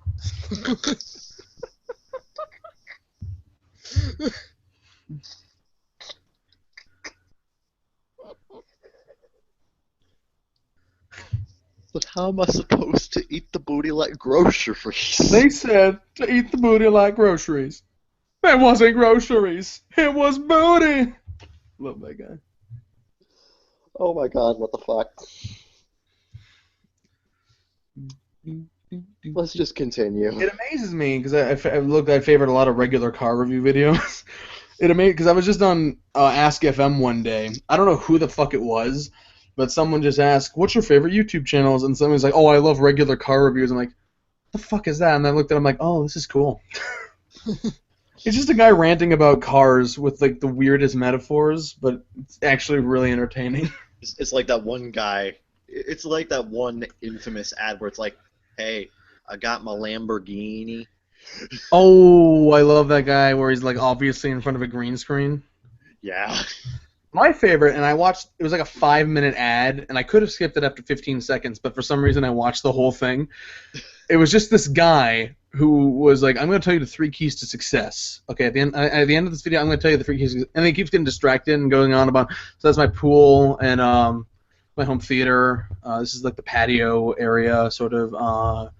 In here is where I do business, conference calls, got my fireplace. Maids were here like a few hours ago. And like he just keeps going on like that for like 5 minutes, and at the end of the video, I was like, "So yes, 3 keys to success. Go to my website." I'm like, "Oh, shut the fuck up! I sit through your stupid 5-minute commercial that could have skipped any time, so you could tell me the 3 keys to success, so I can all this fucking shit you got. But I gotta go to your fucking website and take a damn Quizzle." Or whatever the fuck that quiz service is called, and you fucking mail order rebate and fucking bullshit. You've played me, sir. How dare you? Well played, guy. How dare you? How dare you mess with my emotions in this way? Well played, guy with only two fucking Ferraris in his garage because the third one's in the shop. Only 2 Ferraris? Damn. Well, it was a small garage. Like he's got his others are like in storage or like his other summer home, you know. Yeah. I'm quoting him verbatim, by the way. One of the worst things, I think one of the worst kinds of YouTube ads are the ones where it's like, "Hey, before you watch this video, could you take a look at..." No. I love the ones that desperately try to tell you, "This YouTuber is hilarious." I'm sorry. If you are that desperate to tell me that you are funny, odds are you are not funny. Exactly. Yeah, it's one of those like fucking like Hispanic women in like their early 30s that are trying to be all hip and cool and appeal to everyone. Yeah, like that one offering video. The it's like blandest and most generic form of comedy. It's like, "Oh, they got 15 million subscribers." I bet they do. I bet they all have no taste. Like that. Like I think there was actually, I think somebody actually showed PewDiePie's mother some of his videos, and she was watching the videos and was looking at the comments at the same time, and she said, this person said that this part of the video was one of the funniest things he's ever seen. I saw it and I didn't see a joke anywhere. Well, it's probably just PewDiePie making a fucking face or something. PewDiePie's mom did not think her son was funny. That's how bad it is. Yeah. It's like she watched the entire video. I didn't laugh once. That wasn't funny. That wasn't funny. What are you doing with your life? Making millions of dollars, Mom. Yeah, exactly. I think PewDiePie won that argument. Just saying. What does his mom do? Run a fucking schnitzel shop? And wherever the fuck he's from? No. Yeah. I did like the Game Theory explaining how he got so popular. That was actually really informative. Yeah. I think the only reason Markiplier is so popular is because he's got a really nice voice. Yeah, he does. He does. Yeah. He dyed his hair pink though, which I think is he looks good on him. Yeah, it kind of does. Yeah. Yeah. It I kind don't of know makes him. It kind of makes him look like Tsundere-chan. I think I like him because he's just like the most humble human being. Yeah. He is. He's Okay, not the most humble. I think Boogie 2988 is the most humble human being on the planet. Markiplier's up there. Yeah, he's just aggressively nice. Yeah. He's genuinely appreciative. Yeah. Oh yeah, it's just Yeah. he's like one of those few people who has not let his fame go to his head at all. Exactly. Yeah. He's, So I really can't hate on the guy because oh yeah. Like I definitely don't know. Like I don't like his work very much, but I can't hate on the guy himself. Yeah, I think Because he genuinely does try. Yeah, and he makes a lot of people happy. So it's like And hey, Yeah. that's the most important part. I think one of his most recent videos, he actually played Five Nights at Freddy's 4 with Jack Black. With Jack Black, yeah, with Jack Black. Yeah. I'm kind of interested in seeing that video now because it's like, oh my god, he got Jack Black in on this shit. Well, Jack Black's a cool guy, so he'll be in anything. He was in Gulliver's Travels. He'll be in anything. That movie. It's a black stain on your career. On his clearly spotless film career, beginning with, of course, everyone's favorite Neverending Story 3. But yeah, with Jack Black. Speaking of Jack Black, apparently the new Goosebumps movie is actually pretty good. Oh, he's in that. He stars in it. Starring Jack Black. Then again, when is he ever like a side guy? Like I've actually I saw the trailers for Goosebumps and I just thought, oh, this movie's gonna be so terrible, but it's actually getting really good reviews on Rotten Tomatoes. Dude, film goer beware! You're in for a scare. Hopefully, it has better special effects than the '90s show. It does. Yeah. Although sometimes the bad effects in that show actually made it scarier, like the masks flying. Yeah. Where the frame rate goes to like 15 frames a second because they couldn't render it fast enough. But damn, did that look scary when the music goes like almost silent and you just see the masks flying everywhere. Then there was that one scene where a kid wiped his hand across a smear of red paint and said, "Blood," even though it was clearly not blood. I think the scariest things were the implications, like the one with the TV remote, and then like he pauses reality and then the battery runs out. Remember a few years ago when Cartoon Network reran a bunch of Goosebumps episodes, but Yeah. the guy who narrated the commercials pronounced Goosebumps really weirdly. Goosebumps. Goosebumps. No, Gouzboms. Goosebumps. I love some goosebumps. Goosebumps. Kind of into that. I'm sure there's a subreddit for that. Bird asses. Yeah, it is. Anyway, let's talk about the next subject. All right, let me just cough real quick. Always with the coughing and the hacking and the everything else, don't you know?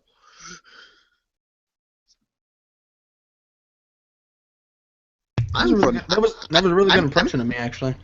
I'm from the Midwester, don't you know? You do a really good impression of me. Yeah. I have friends in Malaysia who watch my videos, and they're like, "Man, your accent is so thick." I'm like, "Okay." I actually don't detect any form of an accent on you at all. Me neither. Well, everyone has an accent, you know. It's all relative. Yeah. Like Yeah. sometimes I will admit sometimes I do kind of have a bit of a southern twang in a couple of the words that I say. Yeah, I guess.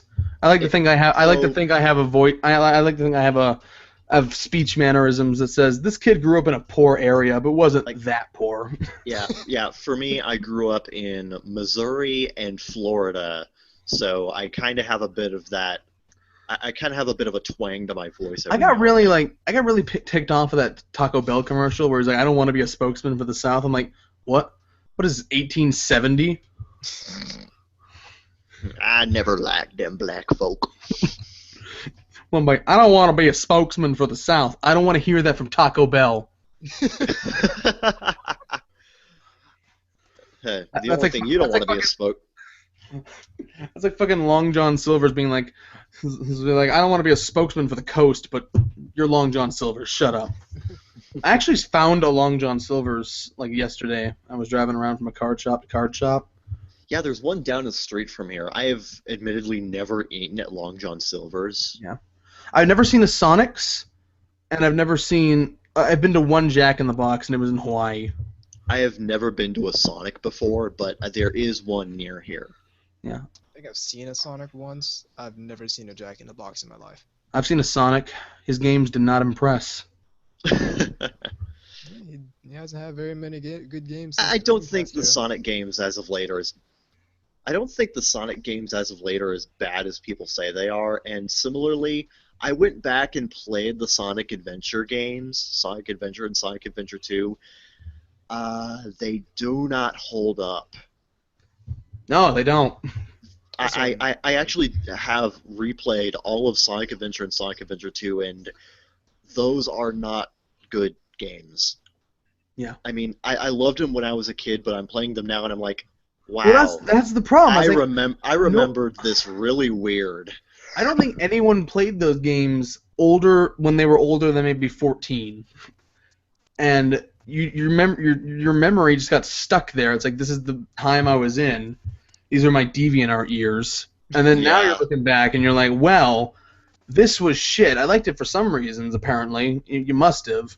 But I mean, there are definitely good elements in it. Like, I'm probably alone in this, but with the first Sonic Adventure game, I did like Knuckles segments.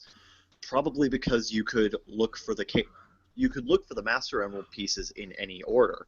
I did not like it in Sonic Adventure 2 because you had to specifically search for this piece, then this piece, then this piece, which added on unneeded difficulty and unnecessarily padded out the levels. I don't know. I had no real problem with that segment. I have no real problem with any of the Sonic Adventure games. They still hold up to me. I still play them to this day. I still play them too, but I try to play the parts that I actually think are fun, like the Sonic levels. Yeah. Like, Yeah, no, like for Sonic Adventure, I basically have more or less given up on all the characters that aren't Sonic.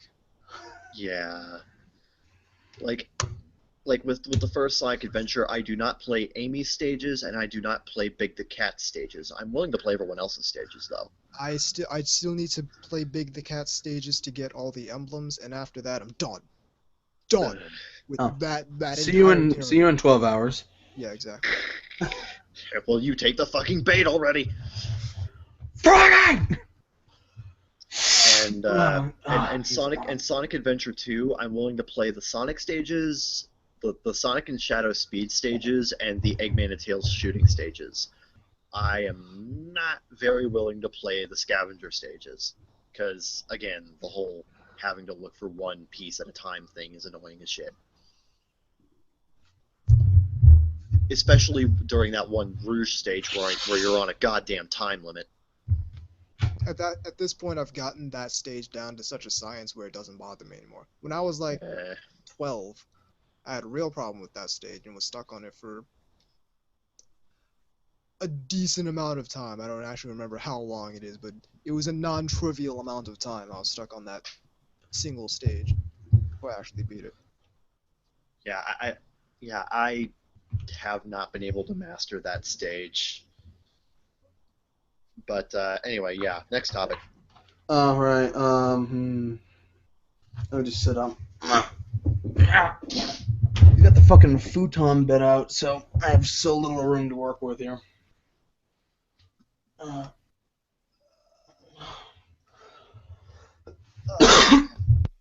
My right shoulder is so stiff. Stop, it'll turn into a topic.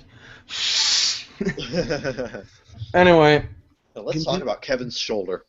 continuing into the show. Yeah. 3, 2, 1. Welcome back to the Baka Gaijin show. In this next topic, we're going to be talking about people. If you haven't heard about it, you probably should, because it might affect you, or it might not. Who knows?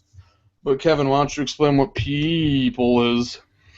Honestly, I don't know what the fuck it is very much. I think it's this thing. I think it's this thing where people are able to rate you based on how you look and shit like that. I don't know what it is. Well, no, what it is that okay. Here's an article. You can already rate restaurants, hotels, movies, college classes, government agencies, and bowel movements online. The most surprising thing about people, basically rate Yelp, my chart. basically Yelp for humans, may be the fact that no one has yet had the gall to launch something like it. Until now. Dun dun So dun. it's basically Yelp for humans, Pretty much. which makes it sound like there's intelligent life out there, which there may be. I bet they don't have. I bet they don't have Yelp. Score 1 for them, I guess. Anyway, I kind of have a problem with the whole Yelp culture to begin with. And yes, I just coined the term Yelp culture. I don't. Trademark Siegfried 2015. First, let's talk about Yelp, because I am not a fan of Yelp, because I feel like, and it's not to say that businesses are immune to criticism, of course not. It's just to say that I think assigning a number says way too much. I think there's so many different variables that go into any given person's experience with any given business, that I feel like just assigning a point blank number to it is a bit disingenuous. You know what I mean? Yeah, Yeah, not to I feel mention like- that there are some people who are like, this place has good service, some pretty good food, and I really like the time I spent here. 3 out of 5. Everything was perfect. 3 out of 5. Well, it's like people can just have had a bad day up until that point, and then have been inconvenienced by the establishment, and then rate it a very low score because of that. Yeah, and that stays. And As a just mark that stays. one thing that inconvenienced them, and they just hated their experience Yeah. and won't go back, and they get a 1-star review because of that. And So- it's like you can't guarantee that everyone has experienced the entire breadth of whatever service that place is supposed to be giving them. yeah. Like, Like, there was a line for the bathroom. Clearly, that's the business's fault. So Exactly.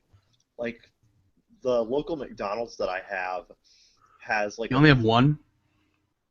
I have a couple, but there's only one within walking distance. What's your favorite? This no reason, just ask him. What? Yeah, what's your Oh, favorite what do you- McDonald's in the area?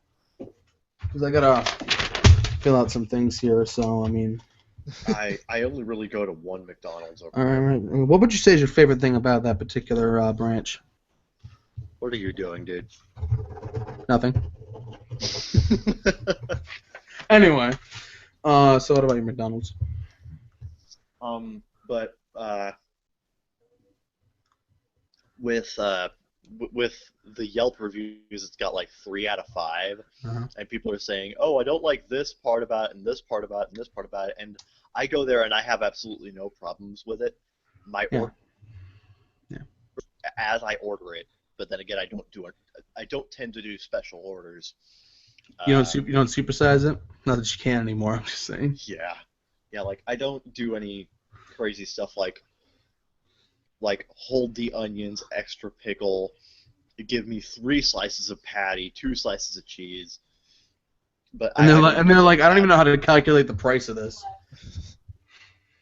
Yeah, and then deep fry it and then deep fry it in baby tears. I'd like a hamburger in like a corn dog kind of form.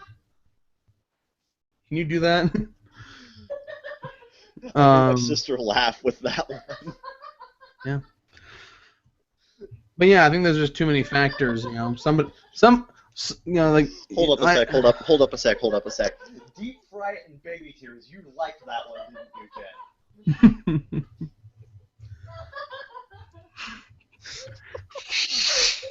Jen? But anyway, you can. Acquire that many baby tears. It's easier than you think. Oh my god. Okay. Anyway. Like, They stop qualifying as baby tears.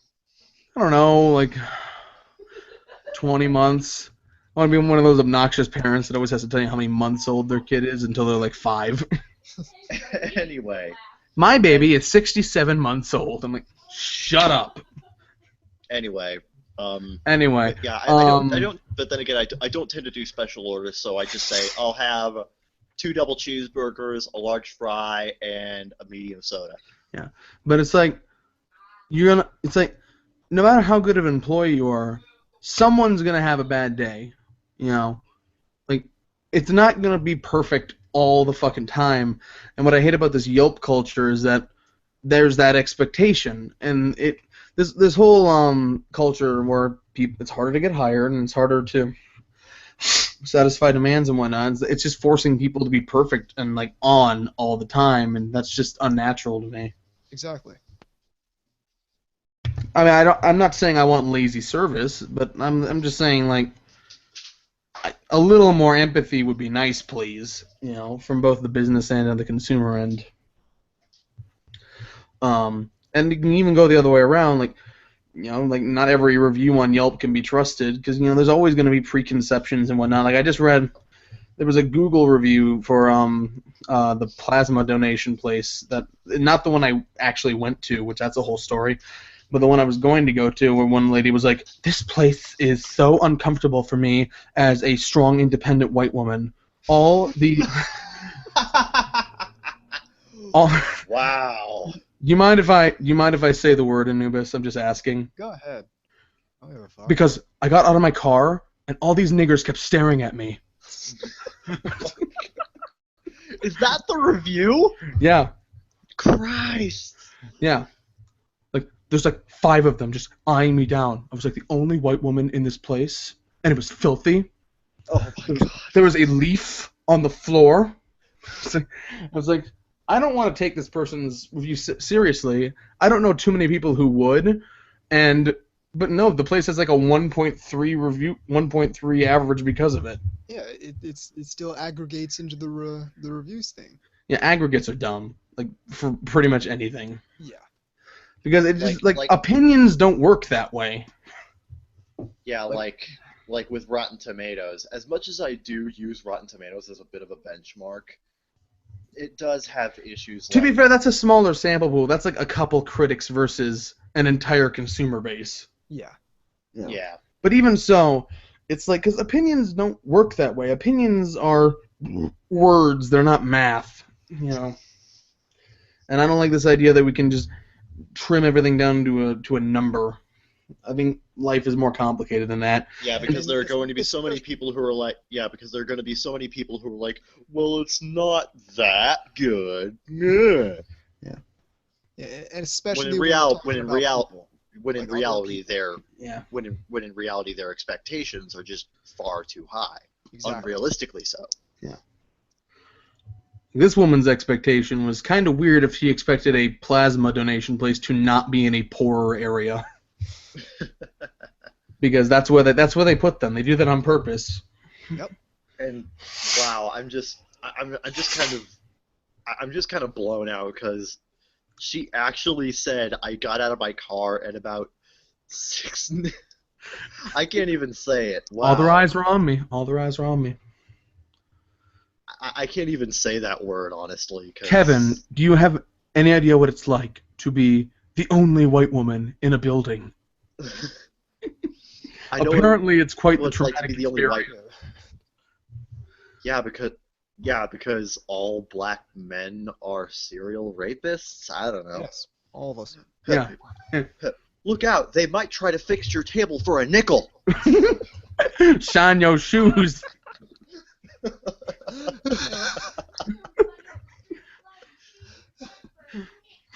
Mister, you look like you could use a shoe sign. Shoe sign. Oh my god. You know. But no, But- it bothers me that we're now trying to like systemize interactions with other human beings in Yeah. that way. Yeah. Yeah, Like- this guy picked his nose while I was talking to him about his favorite anime. 1 out of 10. Never again. It's like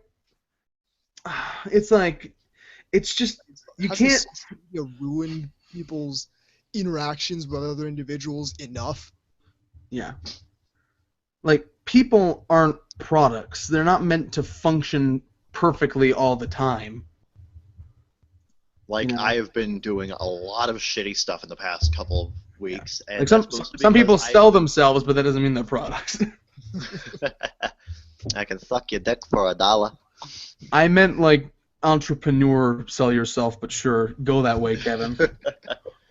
I'm sorry, you're talking to a horny 21-year-old white guy. I am going to go there.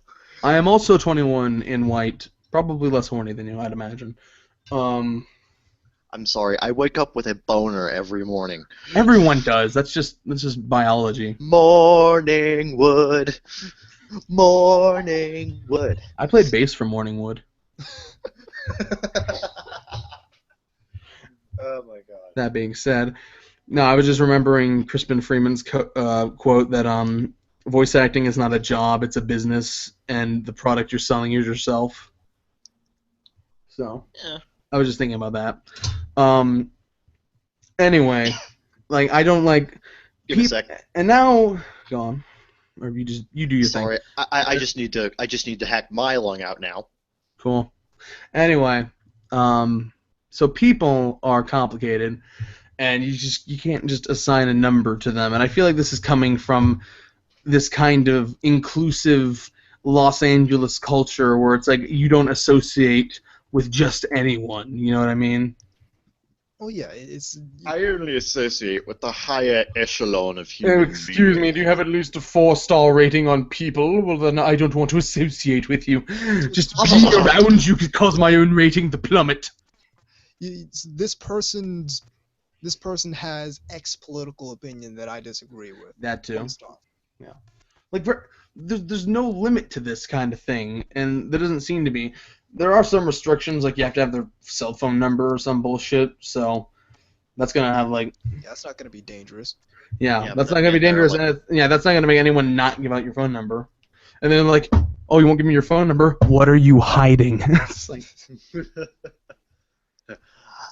I know where you sleep at night.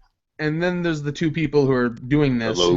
who are total, that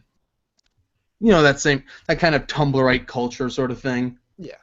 As two empathetic female entrepreneurs in the tech space. By the way, no one but a feminist says tech space. I'm just gonna say that. I've noticed that.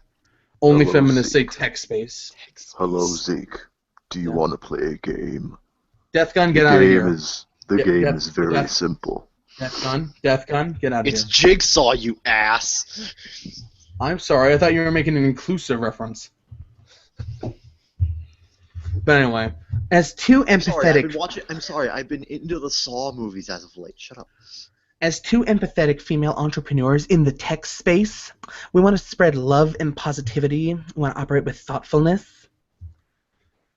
But it's like, you can't control that. This sounds like in any cartoon where they portray a cult, and all the cult people are just really creepy, smiling all the time. It's like the Stepford Wives.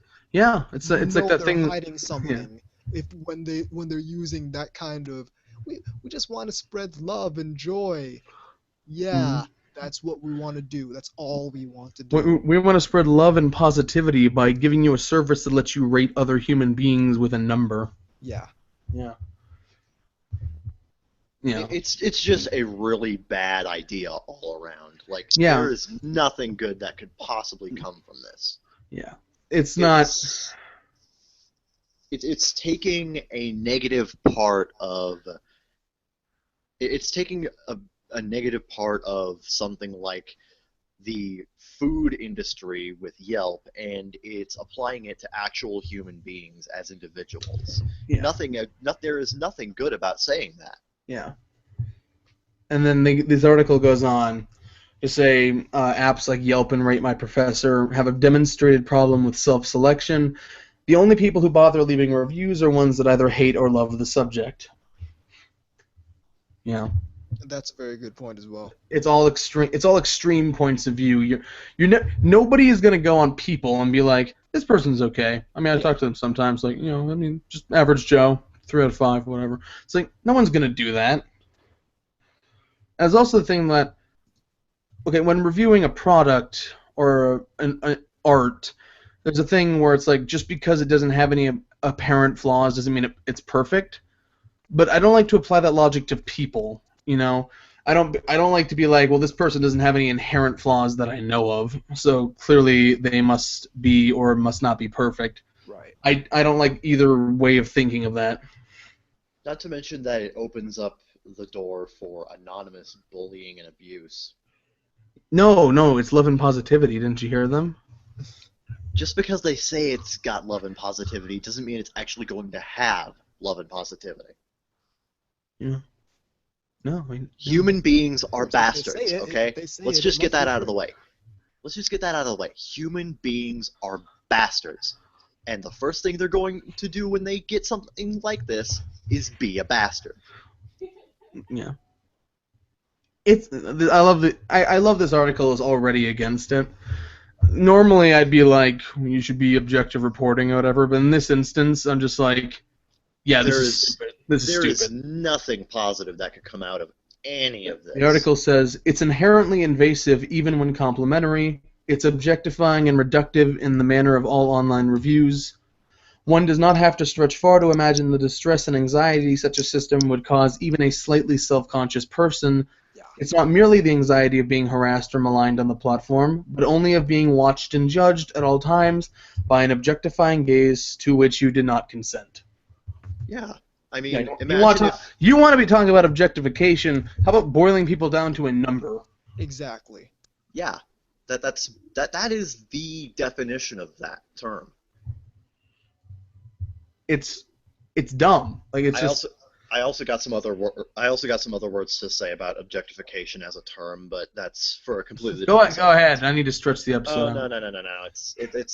It's totally unrelated to this. We've got a time slot to fill, Kevin. We've been going for 2 hours, man. Yeah. True enough. But although there's also more time.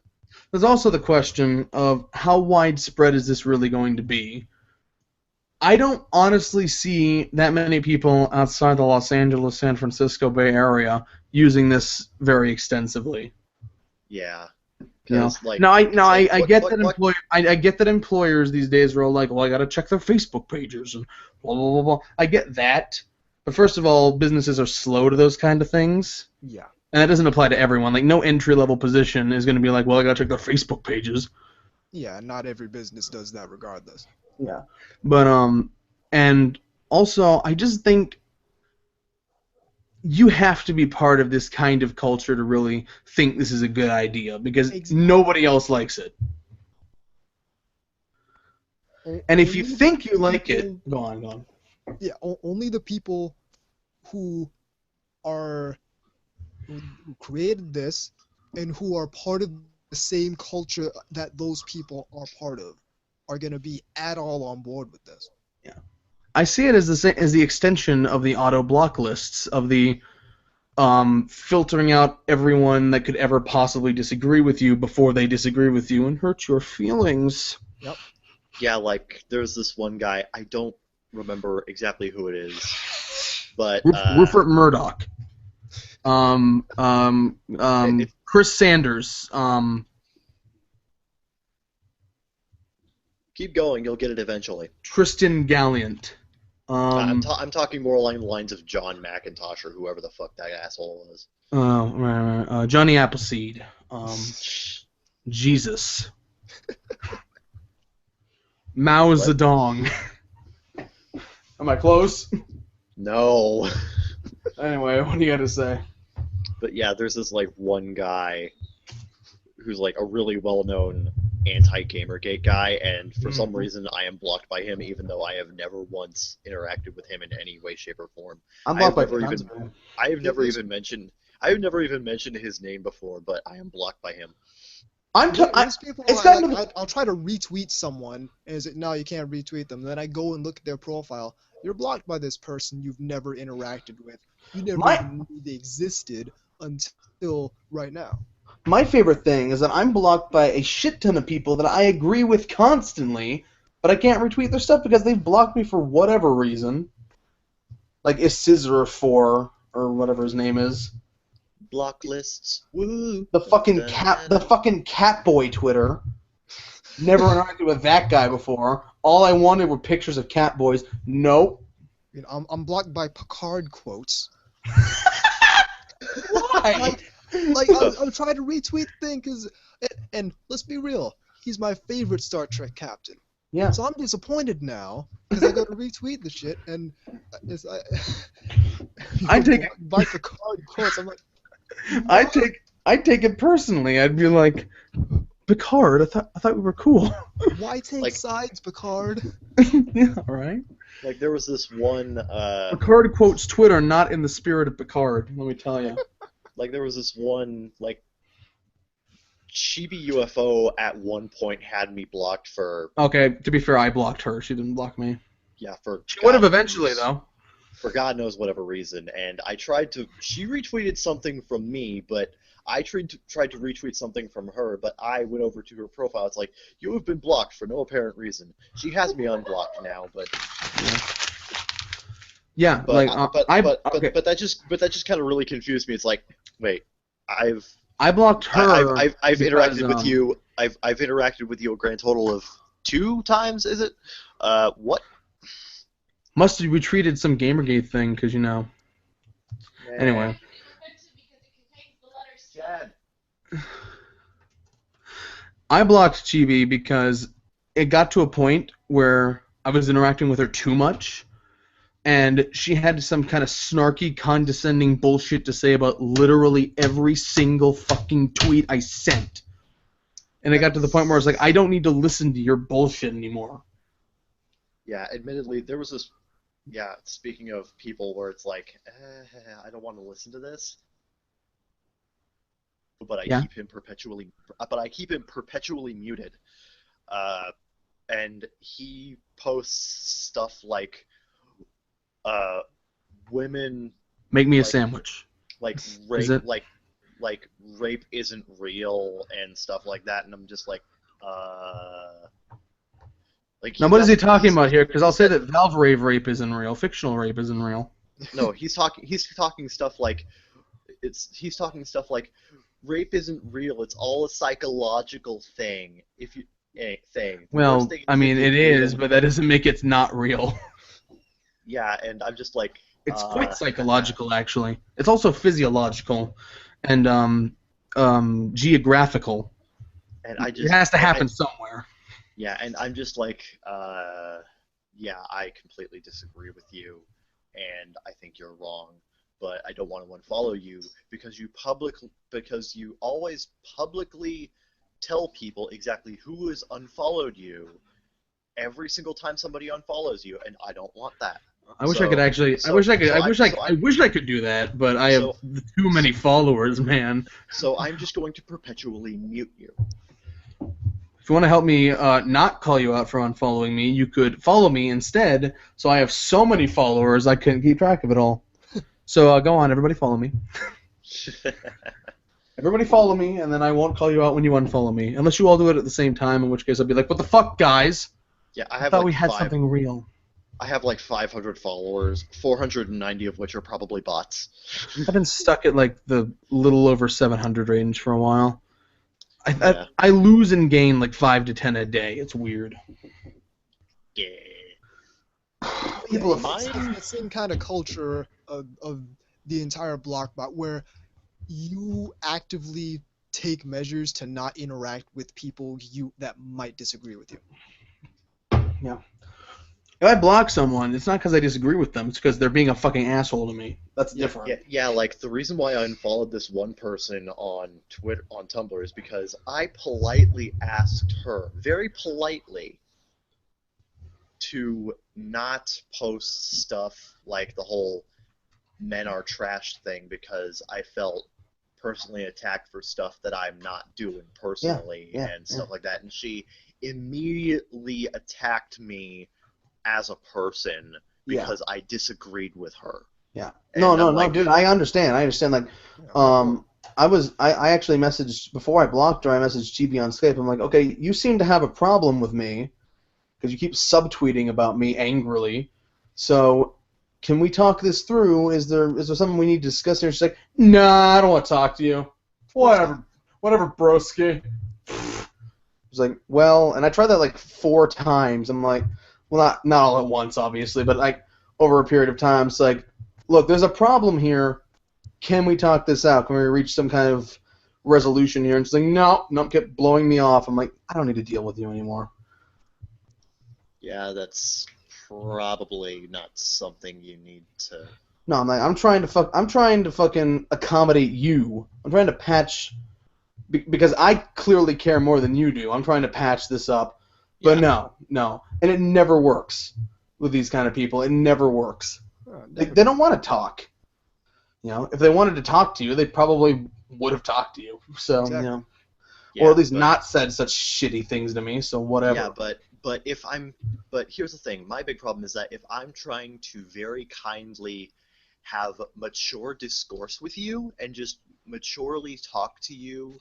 Let me tell you something. From the way you've described this person, there was nothing mature about them. Exactly.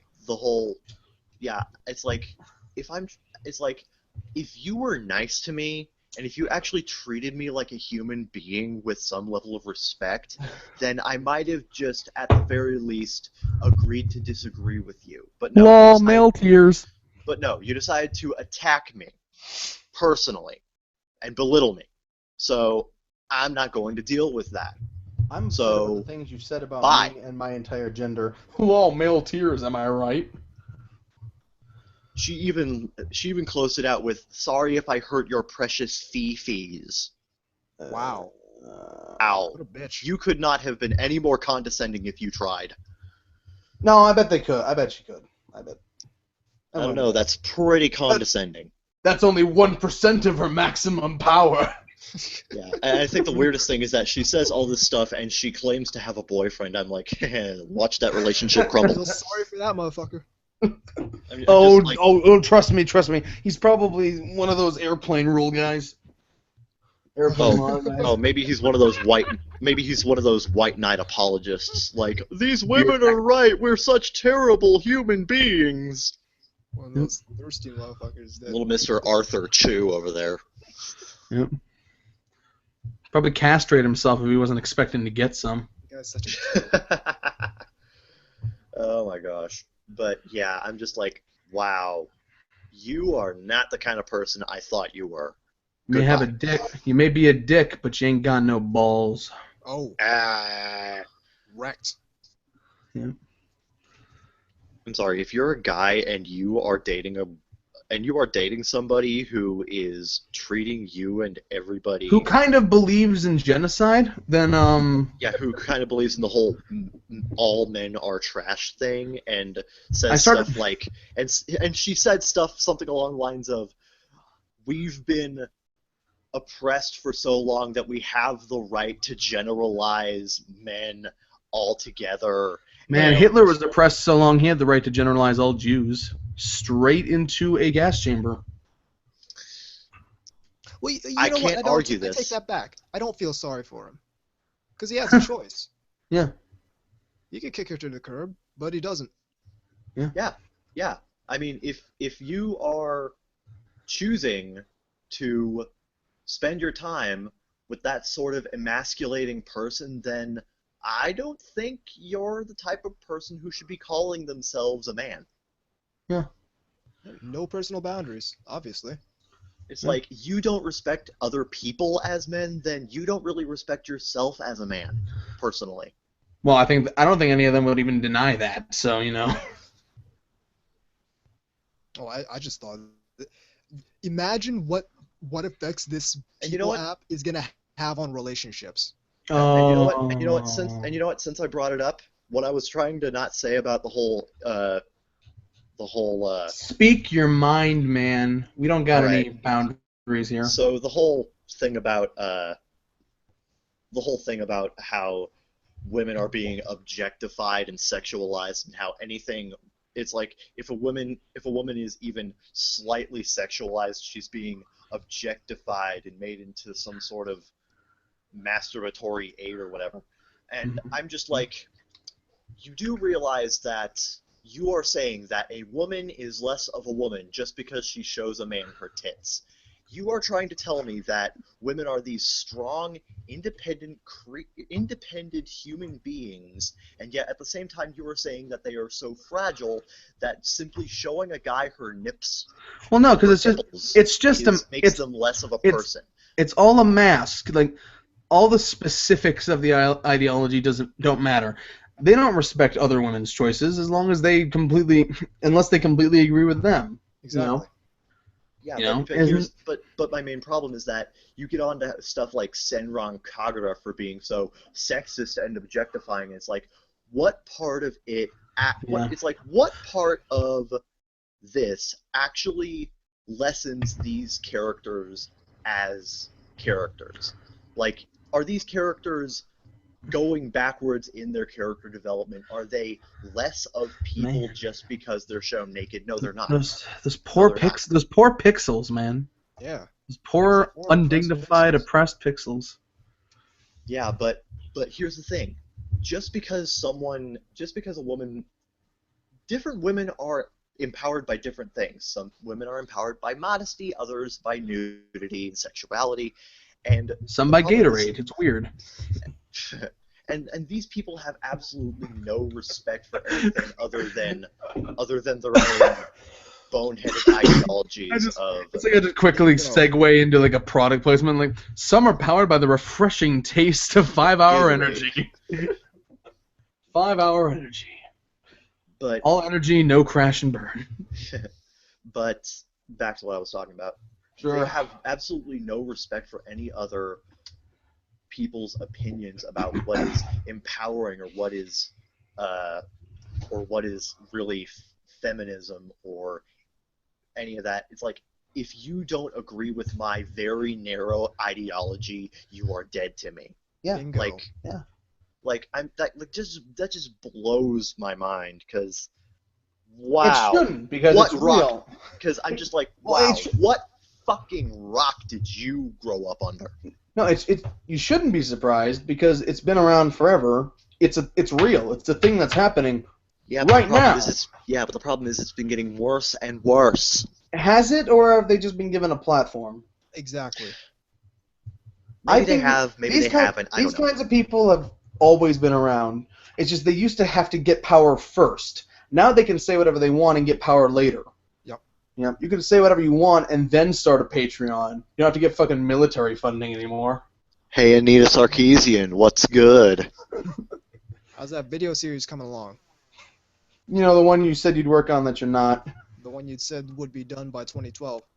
It's like, what's up, Brianna Wu?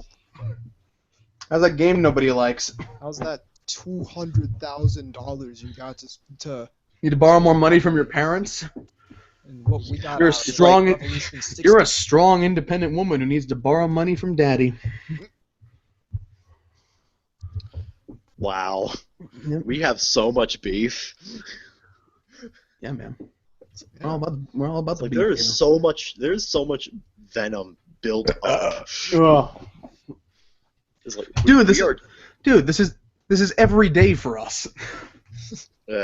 Welcome to episode 3 of the SJW bashing podcast. Yeah, out of 3 million. We do this Exactly. podcast once a week if we're lucky. We deal with this every day. That's not an even ratio here. Yeah, I hate to use this as just a platform to get this shit off my chest, but it's kind That's of what it's for. It's kind of the only place I can actually do it. Yeah. That's what it's for. What What do you think I started the show for? You know? Because if I try to do it on places like Tumblr or Twitter, I am going to get so whipped. I stopped caring years ago. I don't give a fuck. I tried doing that, but I got suicidal. Dude, it's so great. It is so liberating to just not give a fuck. Like I was saying before, put the coffee creamer in the cereal. Like, don't give a fuck. That actually sounds delicious depending on what cereal it is. I don't know, fucking s'mores. Fruity Pebbles. Yeah. Because I got this like Irish cream. Isn't that a deodorant? Isn't that a deodorant? No, it's that's Irish. I got this like Irish cream Hmm. coffee creamer in the fridge. I'm like, what would that go well with? Because my sister's got some cinnamon toast crunch up on the fridge, Yeah. and I'm like, huh. You know, I hate coffee, but coffee what are those things called? Coffee cake is good. Coffee creamer is good. Like I like everything about coffee but coffee. I've been drinking coffee ever since high school to ward off exhaustion. You're a fucking normal fag, and box things parking lot go. Anyway. Like I've been having to drink it ever since ever since I was 16 because stress and stuff was so bad over in high school. That's just starting like to find your way. Got a new job. Gonna start at the mall today. Remember 16? I remember. No. I remember 16. You and only you. Yeah. Well, no, because fucking Cuba's trying to poison the internet against all the Canadians. Those poor Canadians. But yeah, this whole thing about the whole people, People. it's just stupid. I like Kenny Smith. Good. How many shootings is this gonna cause? Bloody Facebook was bad enough. There is just nothing good that can come of this, and the entire idea is asinine. Oh, sounds like cute little Nazis to me. Sieg Heil! Heil! Like what the fuck is that rule called? The fucking don't play the Nazi card rule. I can't remember. Like Godwin's Law. yeah, something like that. Like it's dumb because it's like that's a legitimate comparison to some I mean like, it's overused, but it's a legitimate comparison. It's like Go on. I would sooner compare it to McCarthyism. True. Now, or have you ever been a member of the Communist Party? Yeah. Like, if you have ever done anything. Have you now, or have you ever had a penis? Yeah, exactly. Have you now, or have you ever been a member of the Conservatives or something? Have like you now, or have you ever fought for I can't remember. Are you now, or have you ever been a sponge? Are you out, or have you ever thought for ethics in journalism? Because it's one of the, I'm just saying that it's like I don't bring it out. I don't bring a Nazi comparison out for no reason, Right. And you don't need to. I forget what I had a really catchy way of saying this. I just forgot. Like, you don't need to have an army to have a threatening ideology, Exactly. Yeah. So I think that's although in regards to all these feminists trying to censor the internet, I do like the fact that the UN looked at what they were actually doing and said, "Oh my God, this is garbage." I love that. I love that so much. Yeah. Sorry for wasting literally everyone's time.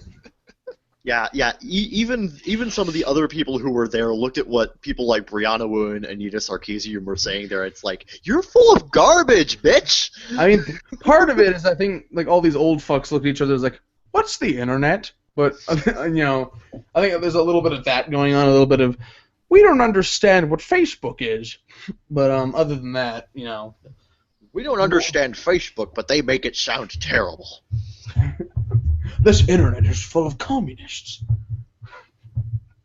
The internet.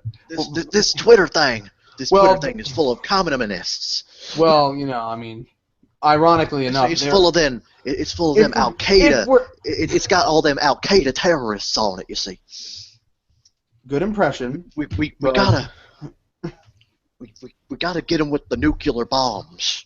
Who threw this shoe at me? But, I love that video. I love that video. I love the Completely, remix. just completely dodges it. I love the remix. So it was like boom boom, just all the girls. I love that. They did the same thing when Justin Bieber got a water bottle thrown at his head, and also when he. Oh, you ever see the video where Justin Bieber hit his head on a revolving door?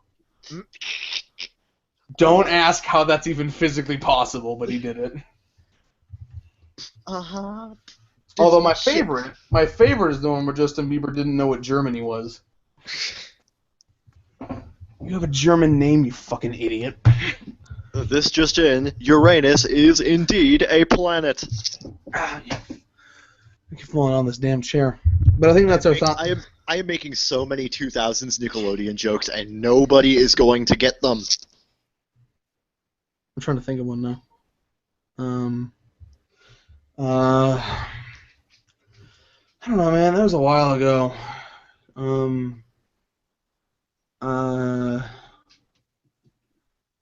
When SpongeBob won the Kids' Choice Awards, they gave him a 3-day marathon.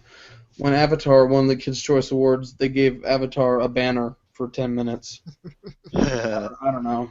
This is Chet Ubacha saying, "Respect my pronouns, cis scum." Anyway, I think that's our thoughts on people.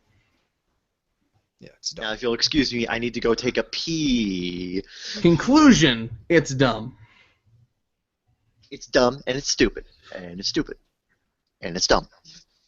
But here's what I did right. No, I'm kidding. We'll be back after the break.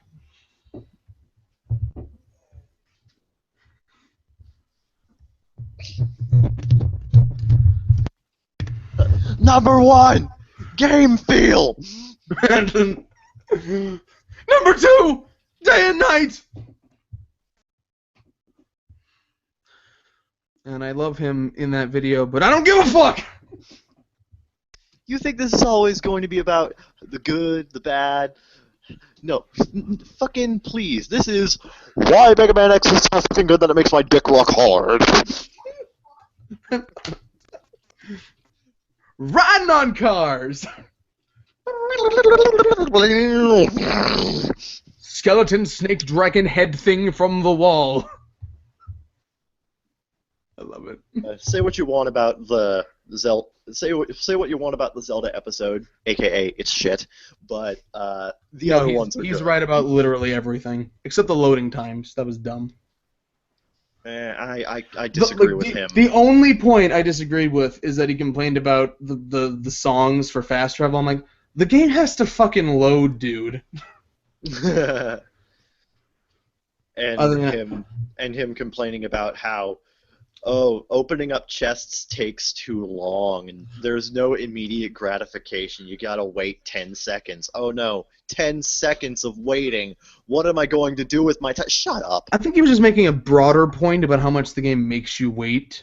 I'm sorry. He already made the point about the calm.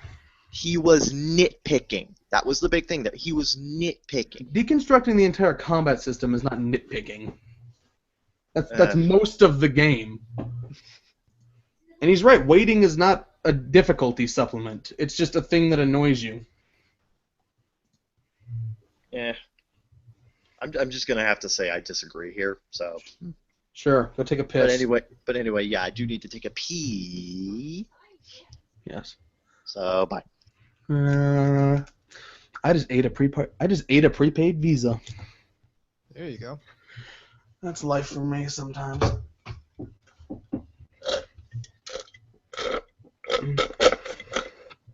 Ugh.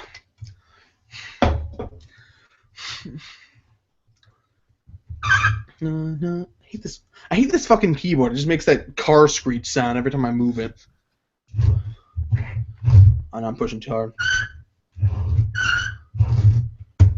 That is a fucking horrid, obnoxious sound. I'll keep making it then.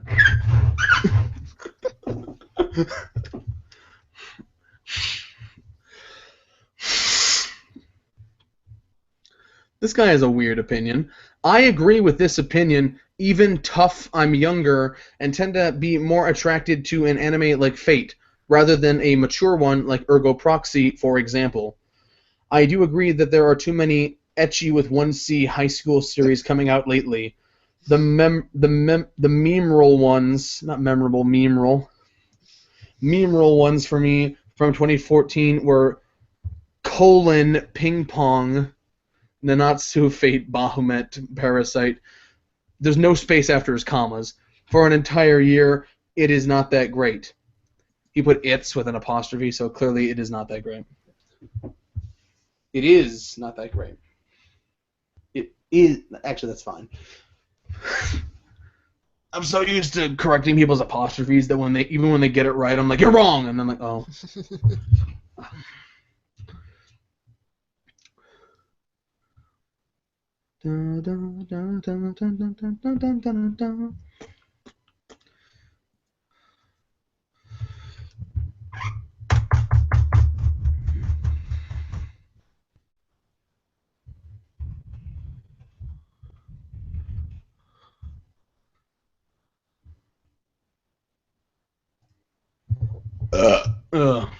Yeah.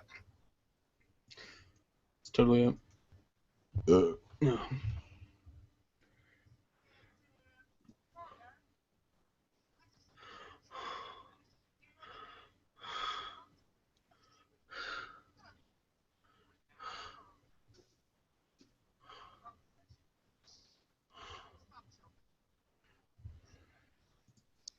Hey, I'm back.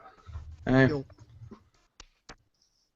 My point is I'm sick of the people overreacting and wanting to kill the guy over his opinion on a video game. Did anybody just see that? You're not on video. I was for a few minutes. I was for like 30 seconds. Oh, but I didn't see it.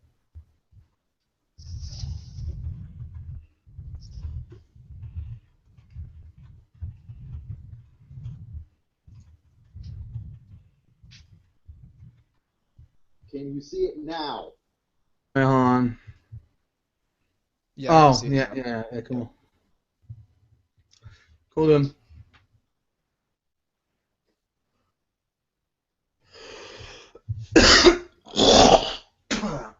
About to mute my mic.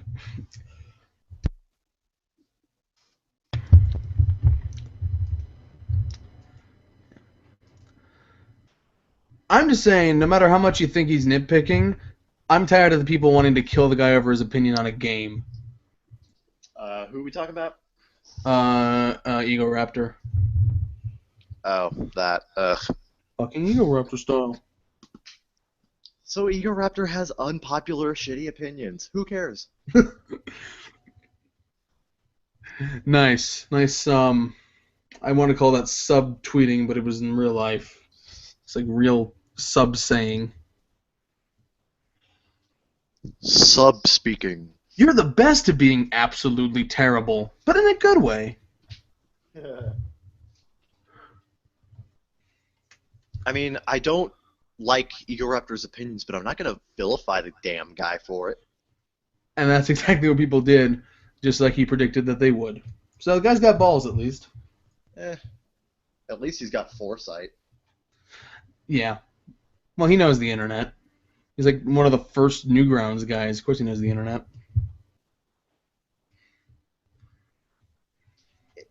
Imagine if somebody made a porn parody of The Godfather, but instead of the guy waking up with a horse head in his bed, he wakes up, pulls off the covers, and there's a guy in a horse head mask sucking them off. Afro Samurai is barely above average anime. Sword of the Stranger, Gurren Lagann, Hellsing Ultimate, and Black Lagoon are just mindless entertainment sort of anime. And Darker Than Black I find to be very mediocre. What are you reading? Just more comments. Oh, on that one guy's thingy. Yeah. Oh, I like this guy, though. God, that's such a clickbait title! Well, it is. Oh, I hate this guy. Not wrong. Actually, I prefer bad old stuff over bad new stuff. No, you don't. Shut up. Yes, because you totally prefer to watch Mad Bull She'll Thaw Out If You Stick a Finger Up Her Ass 34. This is weird. Some guy named Francis Osuna, whose avatar is a mountain, says, anime from J by J people are good, but copied by mainland Chinese or Koreans are horrible. Koreans seem to make them so sexual, almost to the point of kiddie porn. Of course, porn stuffs are illegal in most of the countries. CK it out. What? What? What? I don't get what he's saying. Did you translate that from Korean? Rip Manglobe. What? There's a guy called I Am So Strong. Rip Manglobe. Now we only have Madhouse and Bones. Well, you got one of those two things. I'll tell you that. Crossange is in your top of 2014. Surprised. Good list from 2014, except for Crossange. Apparently, Anime Everyday liked Crossange. And to be fair, Crossange was shit. I hear so many different opinions on that. Like half people I know say it's the most garbage thing ever, and half love it to death. I have no idea what's true. It's not that bad, but that doesn't mean it's very good.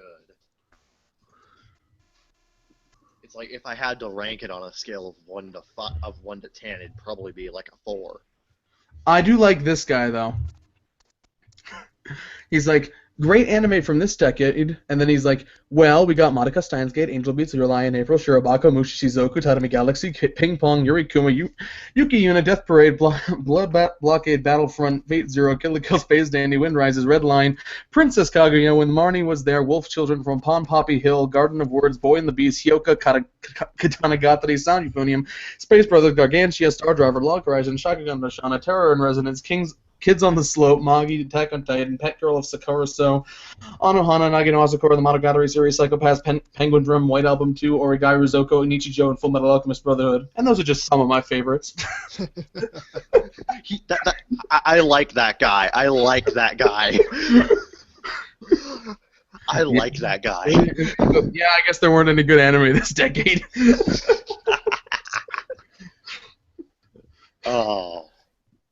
What's that guy's name? Wow, I like him. The World War I flying ace and his avatar is Snoopy. Hey, he's got my vote. Although I will like to criticize some of those weren't from this decade, but whatever. Still. Actually, no, Brotherhood ended this decade, so I guess it's fine.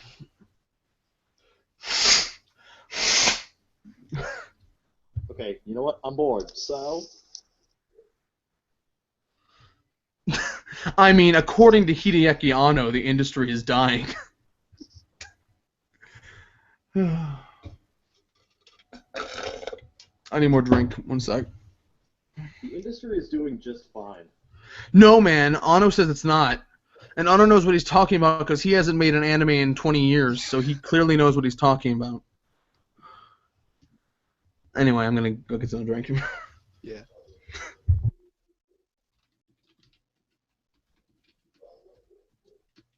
I actually planned on debuting this during GakkoCast, but I'm kind of impatient.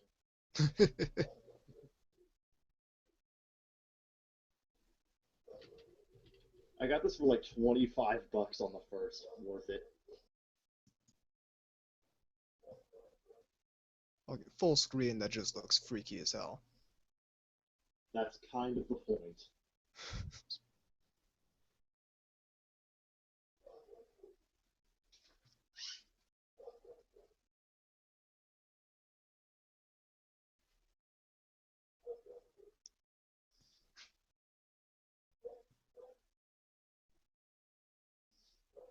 This fucking just horse head dominating the screen with its mouth open, not blinking, not really doing anything a natural horse would do. It's like the uncanny valley of horses.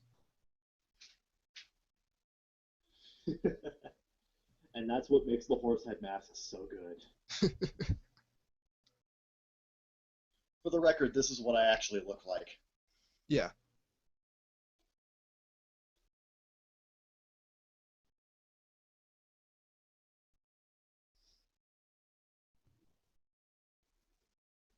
It works best if you wear it without talking.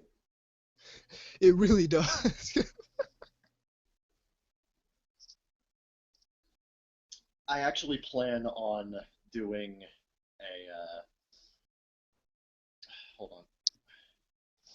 I actually plan on doing a thing with this for Halloween this year where I dress up as a zombie horsehead guy.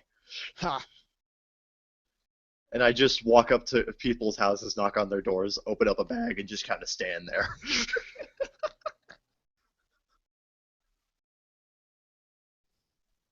And just occasionally go, nay.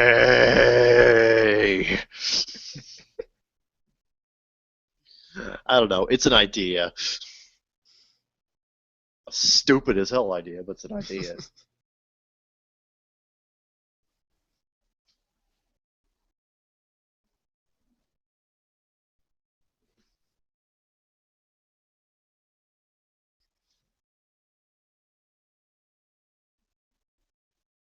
I don't tend to use my microphone very much because, or sorry, I don't tend to use my, yeah, I don't tend to use my microphone. Then how the fuck am I doing the podcast?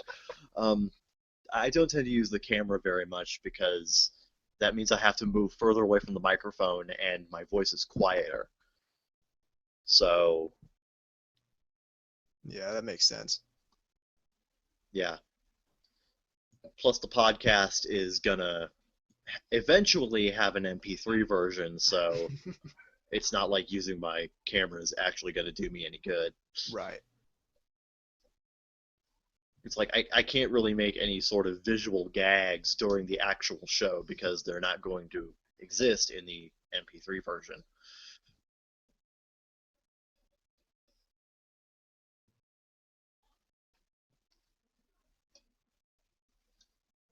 Magical girl comedy centers on a young girl transformed into a magical girl by a suspicious creature.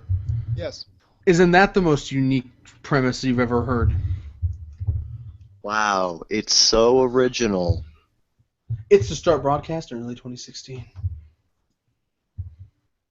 Which show is this again? Maho Shoujo Nante Mo I Desukara. And God man, bless you. And Man That- Girl. That is approaching long enough to get me mad. Maho, well, they got to throw the Maho Shoujo in there, so really it's just Nante Mo I Desukara. Yeah. I mean, they gotta throw the Maho Shoujo. How am I gonna know what genre is if they don't announce it first? Well, they do it with Pretty Cure, and nobody bats an eye at that. I do them all the time. Ah. Do I need to put the horse head mask back on? It's not like everyone titles shit like that. It's not like Shonen Action, Dragon Ball.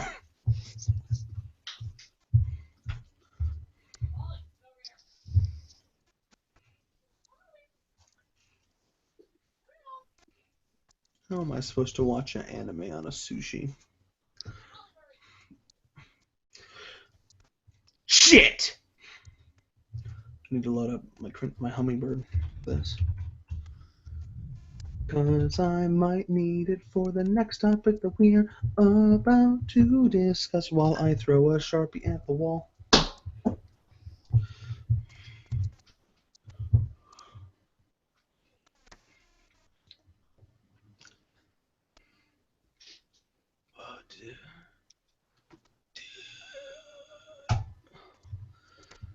Baka, it's not like we missed you.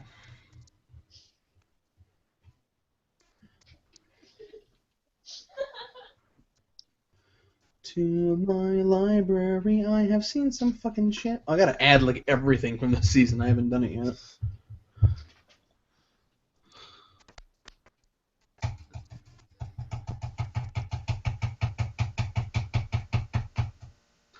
Don't mind me, I was just clicking because I had to add every episode of GX I've seen since I last updated this.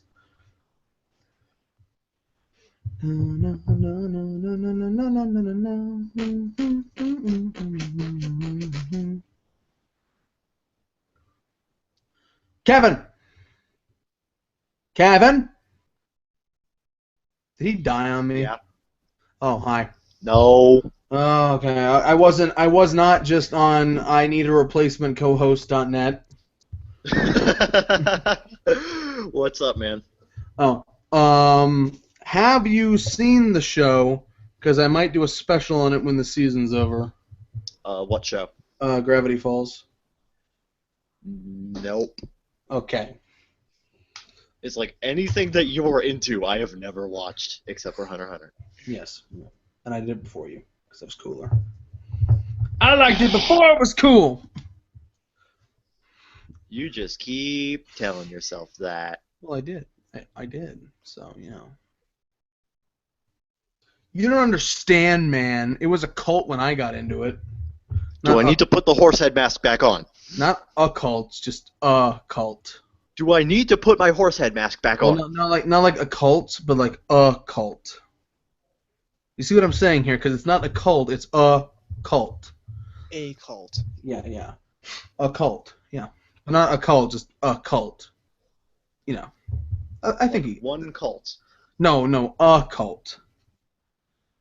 Not a cult, but like... Yeah, not a cult, but a cult.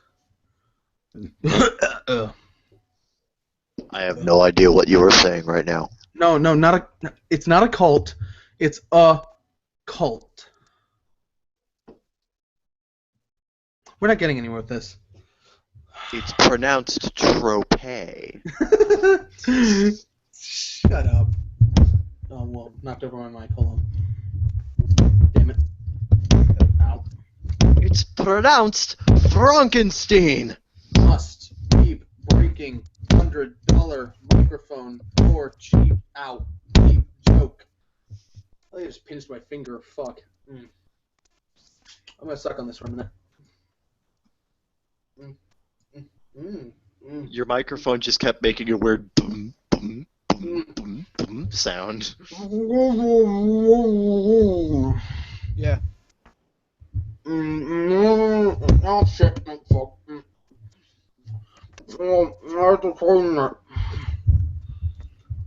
Tightening my microphone is really cool. It's a thing I do that makes me look professional. I'm not keeping to the rhythm of the song that well. I'm trying, but I keep adding more words. Well, the good news is that that's not happening anymore. The bad news, I think I pinched my finger. It's going to turn purple. And the purple is going to be like, don't touch me or I'll hurt. I'll be like, flick, flick, flick, flick. I'll be like, why am I doing this to myself? Anyway, the next topic is the worst shows we've ever sat through. Not just last week, I mean like ever. Your entire repertoire. Dig deep. That's what she said, dig deep. Anyway. Okay, let's just say this right now. No easy targets, so Sword Art Online is out. You were the only one who's going to say that. Ow. Don't eat your mic, you need that. Yeah. What he said, right? God, I have spit all over my tablet now. Oh, I wonder why. It's not like it normally happens. Baka, it's not like I normally spit on my tablet.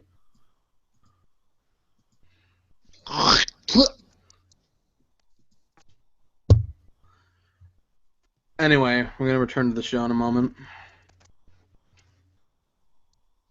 I haven't really thought through the whole worst anime I've ever sat through thing. Then think about it, Kev.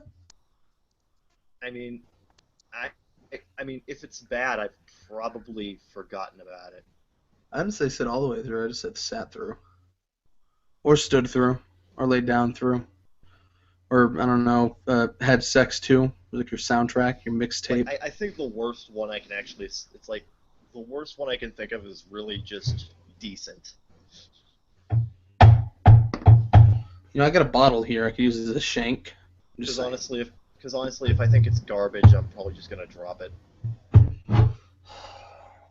why I don't like you, Kevin. You don't have any patience. No commitment to shit. 38 episodes straight is, I think, pretty decent commitment before Oh, I fine, realize something's going to be garbage. That's fine. When you say drop it immediately, I thought you just meant drop it immediately, not after 38 episodes. That's longer than most shows, Kevin. Well, to be fair, it was a 49 episode series, so. Now I'm just gonna try to guess what it is. It's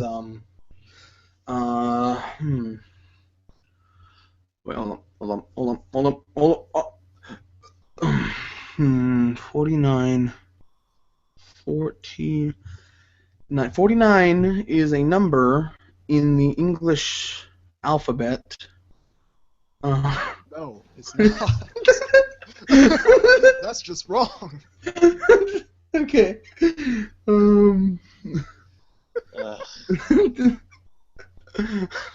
Today on Zeke Botches Logic. I'm not as bad at math as fucking. Welcome back. Anime was invented 35 years ago, guy. No, welcome back to Botchamania. Yep. Trying to find a thing on my list that's 49 episodes long. I cannot find a single one. Is it divided into two seasons or just one show? One show. Don't fucking Part do of that. it, and it's part of a franchise. Okay, let me think.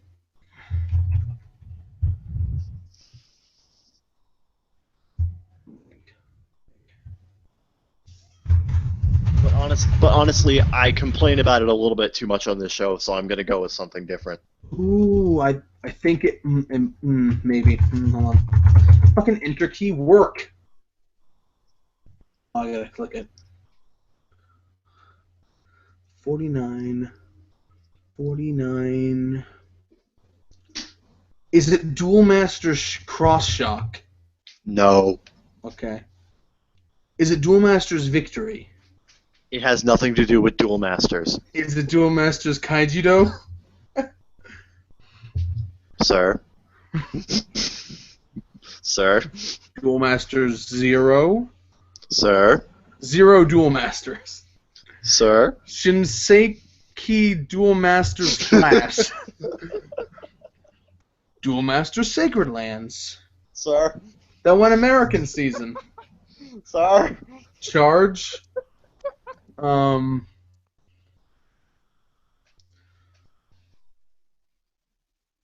Masters Hono no Kizuna XX. Anyway, I can't just guess.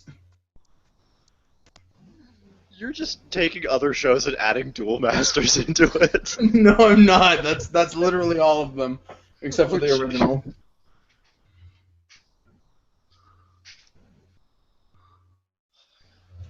Duel Masters, why? That's the best title.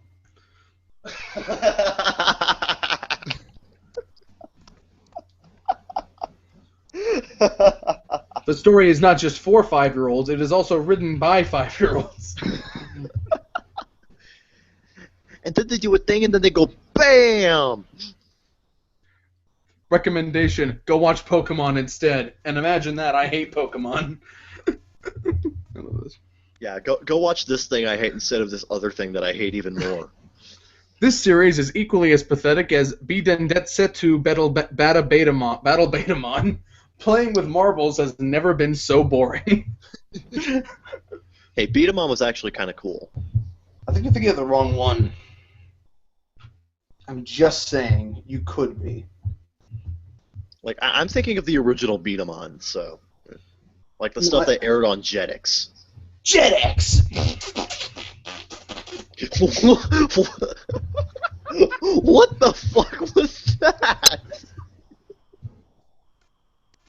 Has it occurred to you that... Has it occurred to you that this episode has been more break than episode? Yes. Who cares? Let's keep doing it. We gotta finish this damn show. All right, we've been at this for Christ 3 hours. Christ, we've been at this for 3 hours. Stop distracting me then. Anyway, Let's move next topic in 3, 2, 1. Welcome back to the Baka Gaijin show. I don't give a fuck. Anyway, on this topic, we're right in the zucchini bread.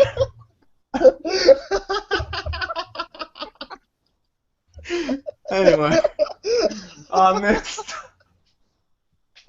topic, we're gonna talk about the worst shows we've ever sat through. So that's a thing that we could talk about. Hold on, I gotta breathe.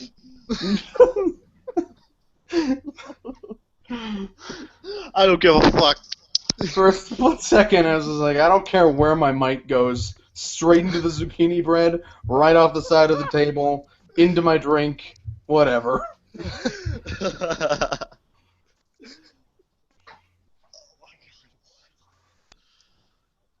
So while we give Kevin a minute, what is he Okay, I'm good. I'm good. tell us? What is your worst show ever?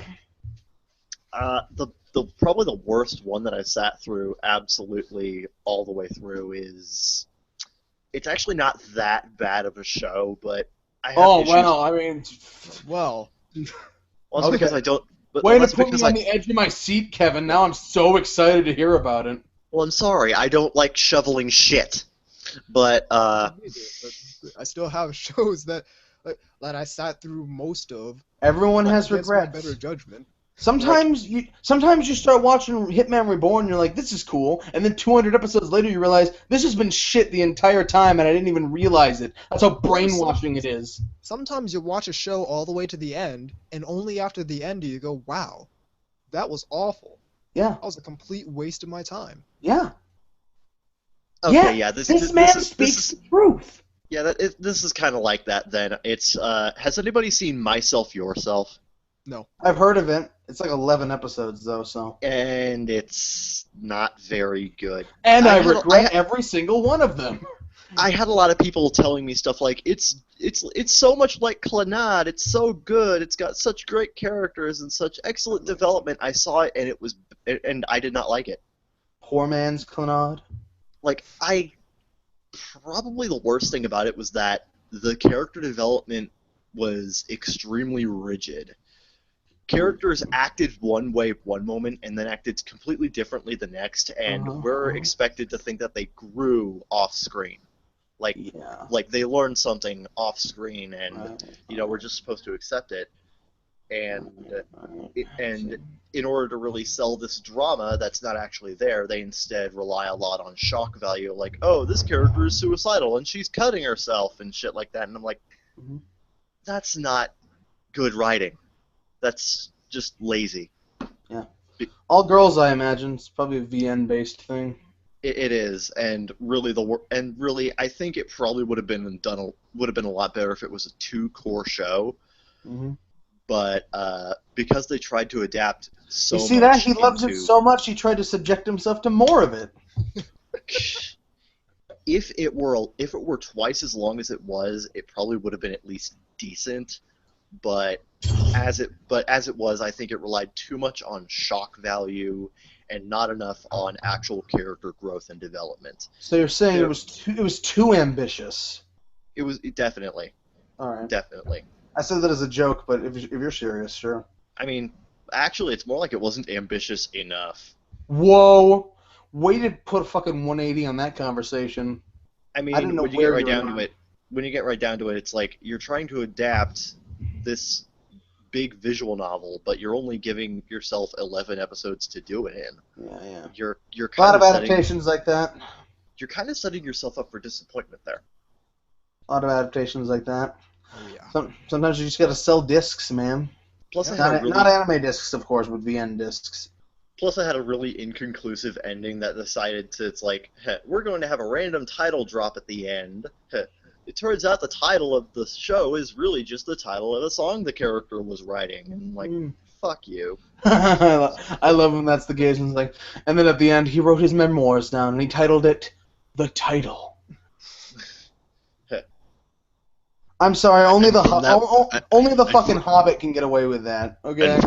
And from that moment forward, his memoirs would be known as The Attack on Titan. Would forever be known It was as he shall forever be known as the Tokyo Ghoul. Exactly. I'm sorry, only the fucking Hobbit gets away with that, and that wasn't even the exact title. It was a chapter title, I believe. We can all agree that this was truly a series of unfortunate events. Hey, Yeah. that describes myself yourself. Ooh. Oh. The problem is it doesn't have Emily Blunt's bee sting lips. I'm assuming it doesn't. It might, you know. Weird casting, but you know, weirder things have happened. Yeah, that's one of those shows I always saw on the Crunchyroll queue and was like, maybe I'll watch that when I'm bored with life. Yeah, honestly. Maybe it'll prevent my suicide. I don't know. Yeah, I think the biggest problem is that I saw myself yourself during my formative years as an otaku, like back in like 2008, 2009. Back when you didn't know the difference between tsureme and tatame. Yeah. Yeah. Funny. Yeah. But I'm sorry, nerd. but shut up. But even then I watched it and it's like, this isn't very good. And I'm kind of thinking, like, if I go back and watch it now, it's probably going to be even worse. Probably. Most things are like that. Ugh, fucking garbage. Yeah. And the other one I was gonna talk about was Happiness Charge Pretty Cure, but I think I've spoken about that one enough. At length, some might say. I would say that, yeah. At length. At multiple lengths. Ugh. Like the length in my pants. Yeah. Shut up, shove it, Kevin 8-inch Johnson, or whatever your last name is. Faulkner. Faulkner. Comedy. It's all your Faulkner. Congratulations, you're like the 1,000th person to make that Yes, specific Mr. joke. Green. Did you follow the damn rules? Congratulations, you know how to make basic puns.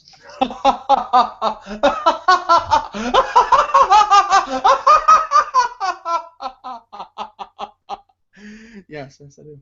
Yeah. Anyway, so So Anubis! someone's probably gonna burst in this room any moment now, but go on. Whatever you were talking about. So yeah, I remember back when I had just started like really getting into anime. I saw this show on. Back when you didn't know the difference between real robot and super robot. I knew the difference between real robot and super robot. I was past that point. Okay. This was past the point where I knew the difference between real robot and super robot, but far before the point where I knew the difference between Nakige and Nukige. Oh, that's an important distinction. That's a very important distinction. Don't get those two confused. I watched the entirety of this one show called Magikano. Not Photokano, Magikano. Photokano was garbage. You think Photokano was garbage? So I only saw like one episode and absolutely hated it. Wow, you have the same opinion as Zach Birchke. Yeah, broken clock is right twice a day. Anyway, I'm looking at Magikano here. There's a maid, that's a maid, that's a maid, that's a maid, that's a maid, that's a maid, that's a maid, that's a maid. So you'd think it'd be right up my alley. Yeah, probably. So wait, it's a maid, it's a maid, it's a maid, it's a maid. Are you sure you're not talking about Mahoramatic? No, I'm sure I'm talking Or about Maid-sama. Mahoramatic. He's talking about the I was comedy, talking about fantasy, harem, magic, romance, ADV films masterpiece, Magikano. Are you sure it's not Magikano? Yes. Is there a difference? No, well, yeah, because it transitions into the word magic. Are we gonna have this fucking Magi argument again? I'm telling you, it's Magi. That's how they say it. You gotta pronounce the katakana. I don't care how they pronounce the title. The show is not very good.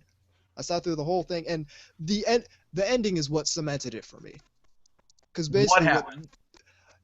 so they're fighting this huge thing. I don't even remember what it was. It's not memorable. It's not. A gopher.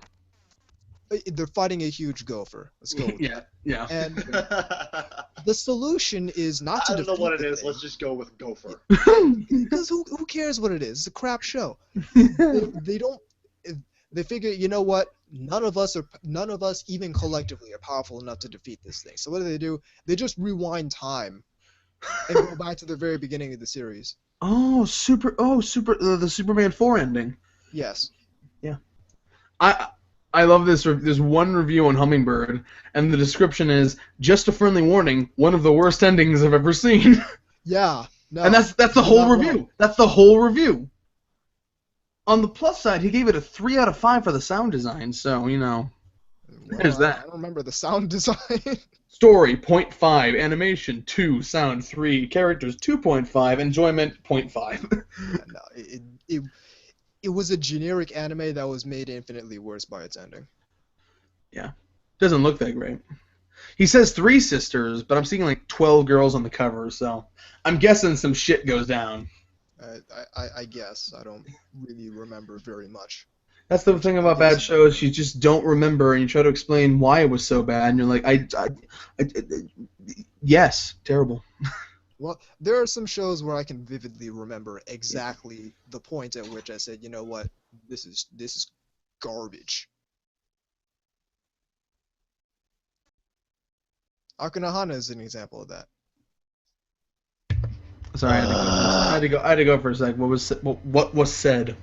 Akunohana is Akuno. an example of a show where I can vividly remember several points at which I looked at the show and said, wait, this is garbage. I had to go again. What was said? I'm sorry. Tell you, Akunohana's That's the point. Stop fucking interrupting him, Kevin. I need to hear these things. Honestly, the most heinous thing about that show for me was the pacing.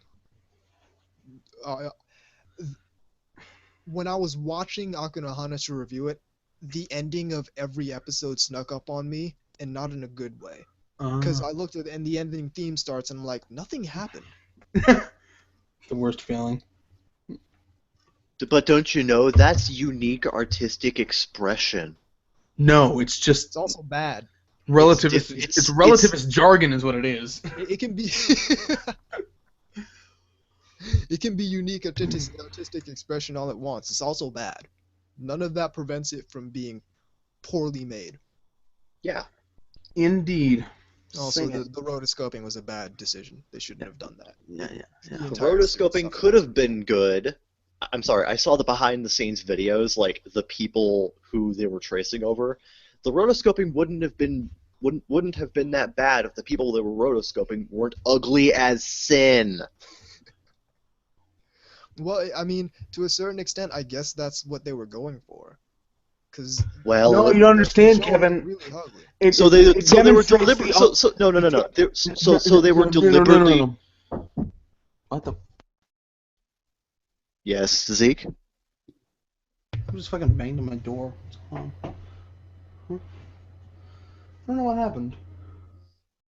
So they were deliberately trying to make a show that looked bad, was paced poorly, and had really, really, really bad like seriously, I could make the music in Akunohana. Just give me a piano. Ding, ding, ding, ding, ding, Perfect. ding. There, that's the entire show. You're hired. When can you start? I'm a You- masterpiece. A plus. When can you start, you beautiful genius? Seriously, the guys at ANN gave the show like A pluses all across the board for course art, they did. animation, and music, and I'm like, I'm Well, sorry, here's the thing. all of it's garbage. Well, here's the thing: it's because they hate anime, so they got something that clearly wasn't anime, so it was the greatest thing ever to them. It's a unique artistic masterpiece. Exactly. You just don't get it. You're not smart enough More to get it. like a unique artistic masterpiece. Oh! Yeah. Oh. Oh, I need to open a window. I can't take the heat from that sick burn. It wasn't that good. It's a call. No, I'm opening the window. He opens the window. Oh god, natural light! It's nighttime. It's like 11:30. It's 11:30 in October. Oh god, There's no oh light. god, the moon! Is there a moon? I can't see from the side of the house. But yeah, there was a point at which I just couldn't take anymore. Yeah, And I stopped kind of looking. feel bad for Elena because she's such a big fan of the manga, and it's like she's preparing herself for the absolute disappointment of the anime, and I don't Like, think the character designs in the manga look great, Uh-huh. outstanding. If they kept that aesthetic, it wouldn't have looked bad. Everything else would still be bad, but it at least would have looked nice. But no, Yeah. but no, you have this face, that face. Is that a guy or a girl? And then Look at him run down a hill. Have faces. Look at him run down a hill. Ooh. I love it. Down a hill. I know you told me not to make any Gigguk jokes, but I think you can get behind that one. Yeah.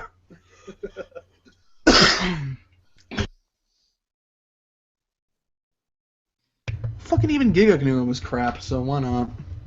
It's not well put together at all.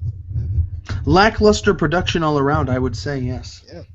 So I've shared mine. He's shared his. Zeke, floor is yours. The one thing that always comes to mind to me is the one that consumed too much of my life, and that was Hitman Reborn. Whatever the fuck comes before that part of the title. It's Hitman Reborn. Kadekyo. I don't care. Yes, that. I don't care. It's shit. And it took me 200 and whatever episodes it has to realize it. And I look back, I'm like, I think I just watched the same boring plot 5 times. Like, it's just the same basic arc over and over again with slight variations. And yet I've heard so many people say it's one of the best shonen manga of this decade, and I'm like, really? I mean, First of all, it wasn't this decade. Second of all, I'm tired of that. Second of all, it's such garbage. It's just full of like static archetypes that don't change and don't evolve. It has the most annoying protagonist ever because he has to be basically dragged into everything. He's like, are you sure? Are you sure you're not talking about Fairy Tail? No, he's the Shinji that never gets in the robot ever. And what's worse is that they had to even invent his super mode just so he would be competent enough to do anything. Instead of actually developing his character, they decided to just give him a super mode where he's suddenly competent. It's like, I can do shit, and then he goes out of his super mode. Yeah, I'm a white little bitch. Yeah, his fucking oven mitt mode. Because he's got firepower, so he's got to wear oven mitts when he fights. Because that's cool. It's cool, right? For Joshi like oven mitts. Shows such Fujoshi bait too, which is whatever, but it gets annoying. You can make Fujoshi bait as long as it has good story and characters. A good recent example would be Gundam Iron-Blooded Orphans. Like, that actually is turning out pretty good. Yeah. The thing about Hitman Reborn is that it's just...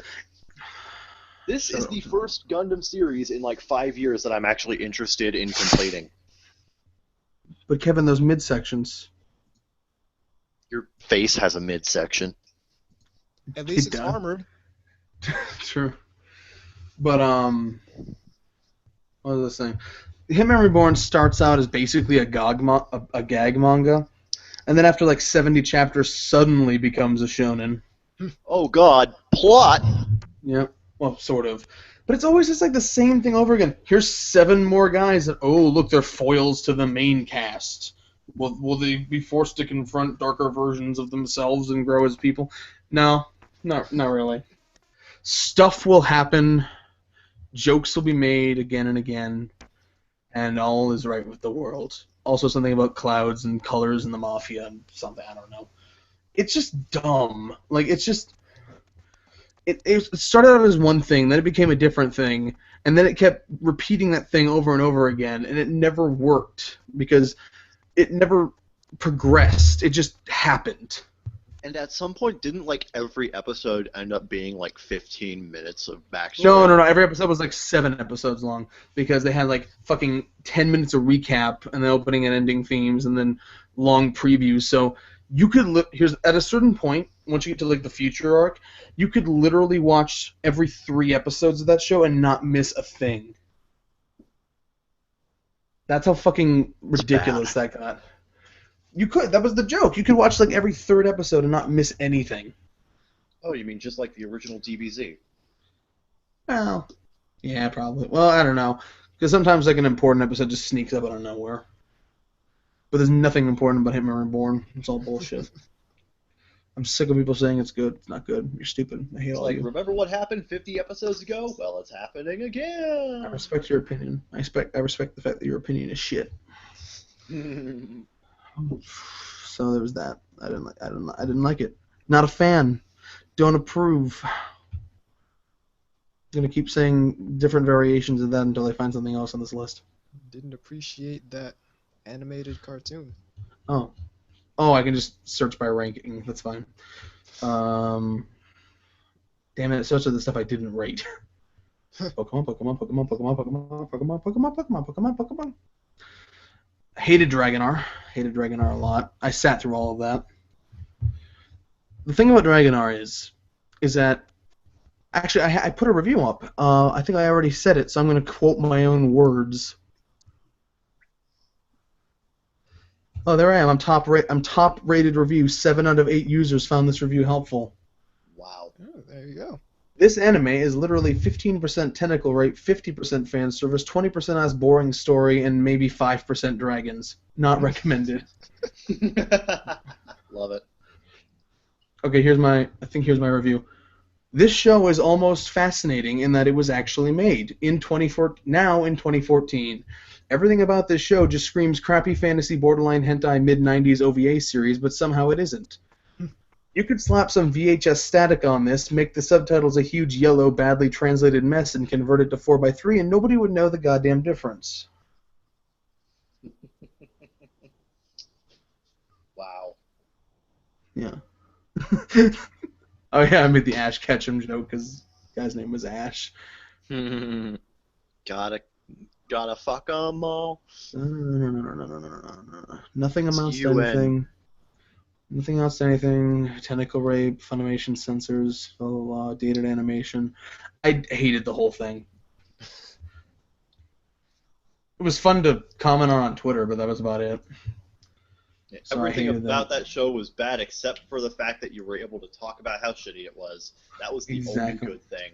I hated Witchcraft Works because I hated everyone in it, and it didn't go anywhere, and it was boring. The ending theme is catchy though. Yes, it is. It is very catchy. That's one positive. There you go. I think I like the opening too. There you go. 2 positives. Like the ending is basically, it's basically, they're getting burned alive. How cute. Exactly. Oh, this show. This show. Oh, this show. What show? Hold on, I have to blow my nose. Stalling for time. Don't want to blow all the snot out. your Quit making face. me laugh. I gotta blow my nose. Anyway, so this show, fucking glass slip, man. I don't know what the show even was, because it came right after Nagi no Asakura, which was awesome, and we're like, oh, this is gonna be equally, if not slightly less or more awesome, and no, it wasn't, because nothing happens, or nothing that makes sense. It just... There's characters, and I guess they have personalities, and they have some kind of history, but it'll just kind of, like, imply, like, everything's a question, and it won't tell you anything, and then look at this beautiful scenery. Isn't this town so wonderful? Won't you visit it on your next tourist donation? Like, this show is so bad, people actually think it was actually a paid ad by the city that it takes place in. Fukui Prefecture. Like, don't get me wrong, I'm sure Fukui Prefecture, I'm sure you're a beautiful locale. If I go to Japan, I will definitely look at your sign, but a good show you did not make. It's just like, it has the same love dodecahedron as Nagano Sakata, but it has no meaning. Like, it just exists. And they all, like, neatly pair up anyway, so there's really no conflict there. And it's like... It's... Ask anyone who's finished it, and they will stutter just like this, because it's so hard to describe how nothing this show is. And I think the best part about it was all the cock jokes I made at the first episode. Because there were chickens everywhere. I can't... It's probably really boring to listen to, but there's no way to describe... Anyone who's seen this understands. There's no way to describe how nothing this is. It's like... It's the anime equivalent of white noise. It just exists. It barely exists. Yeah, and nobody remembers it except people who watched it, and they're like, "Oh, that was shit." It's like it's trying to. I like what this guy says. These characters have such little chemistry. I question how they became friends in the first place. Wow. The animation is the one redeeming quality, but nothing happens in it, so it's a waste. It's a beautiful piece of shit. I'll say that. It's the best animated piece of shit I've ever seen. Polish a turd until it shines. It's still a turd. Yeah, there's something about how he can, like, see potential futures in the glass, or like when he makes a little circle with his fingers, and he can, like, see the future, but it goes nowhere, and it's never explained, and sometimes he's in the forest, and he's talking to three of himself, and he lives outside for reasons, I don't know why, and somebody plays piano, and I don't know. Let's move on to something else. I hated Holic, because it was boring, except for whenever Todd Habercorn was talking, then it was cool. Otherwise, it was boring. I know people are going to get on me for this, but I hated Sakura Trick. I only watched the first episode. It's Bother boring. going any further with it. It's like the wrong way to do a 4-comb adaptation, because it gets so gratingly repetitive after a while. It's like if you're reading comic strips, you can, like, pick and choose, but then it feels like this is like marathoning, like, everything it had to offer. And it had to offer the same joke over and over again, which is like, if you had to wait a week between jokes, I'm sure that's fine. But when you get it all at once, it just gets old. Right. Zankyo no Terror, which was a mess. I will give Zonkyo no Terror this. It did have good atmosphere. Sure. But that's about it. Sure. You know what else has good atmosphere? Fucking, Earth. yeah, I love breathing. It works. I didn't have a punchline for that joke. I'm getting tired. Are you tired? I'm tired. I'm not tired. I'm eating ice cream. I ate ice cream at the beginning, and you're eating ice cream at the end. That's a palindrome. Is it? Yes, Is it a palindrome? Yes. Yeah, yes, it is, actually. Now that you mention it, yes. I didn't mention it. You mentioned it. I'm getting really tired, and we've dragged on forever. Yeah. And I don't think you guys had as much to say as I thought you would have to say, so that's... Red Line was bad. Oh, yeah. That's twice. Yeah, I've never seen it. I'll take your word for it. Man, if Ram was watching, he'd be like, "Excuse me." Let me Wow. tell you why it's the most beautiful masterpiece ever crafted by human hands. Oh, it's absolutely beautiful, but the animation doesn't depict anything interesting. That's a common theme I'm discovering here. Why do all the shit shows get all the most attention and care put into them? If there's an injustice in the world, it is that. I will tell you that there's one anime that was like really bad, but I just loved watching it because it was just so much fun. It was gotta be the Twin Tail. Yeah. That was just really fun to watch. Although it kind of It was wore a off for waste me of after a time. while. Like that was so bad it's fun for a while, and then after a while it just kind of became bad. Ugh. So yeah, not really much else to talk about. So probably. I do like how he betrayed the Twin Tails in his mind, though. So the Twin Tails had to come back down in like the spirit realm and have him find confidence in himself in the Twin Tails, and so he could believe in the Twin Tails that believes in you. You in must him. believe in the Twin Tails. I forget what happened. That ending was so confusing. I was confused by a But it show was about such a Twin beautiful Tails. mindfuck. Poorly animated It- as it was beautiful. It was so. That show is beyond any of us. It's so profound, you know. It was so profound and how not profound it was at all. No, seriously, dude. Like the year 5000, people will look back. We will have evolved beyond our preconceived notions of reality and quality entertainment, and we will look back and go, this stupid show about Twin Tails saving the world from space otaku. This is the greatest masterpiece ever made by human hands. In the year 5000, that's going to happen. It will transcend It's- humanity. It has. It's transcended all of us. It is our one true Lord and Savior, really. I mean, And with that, I can't put into words. There are no words to describe just how profound and adjective this show is.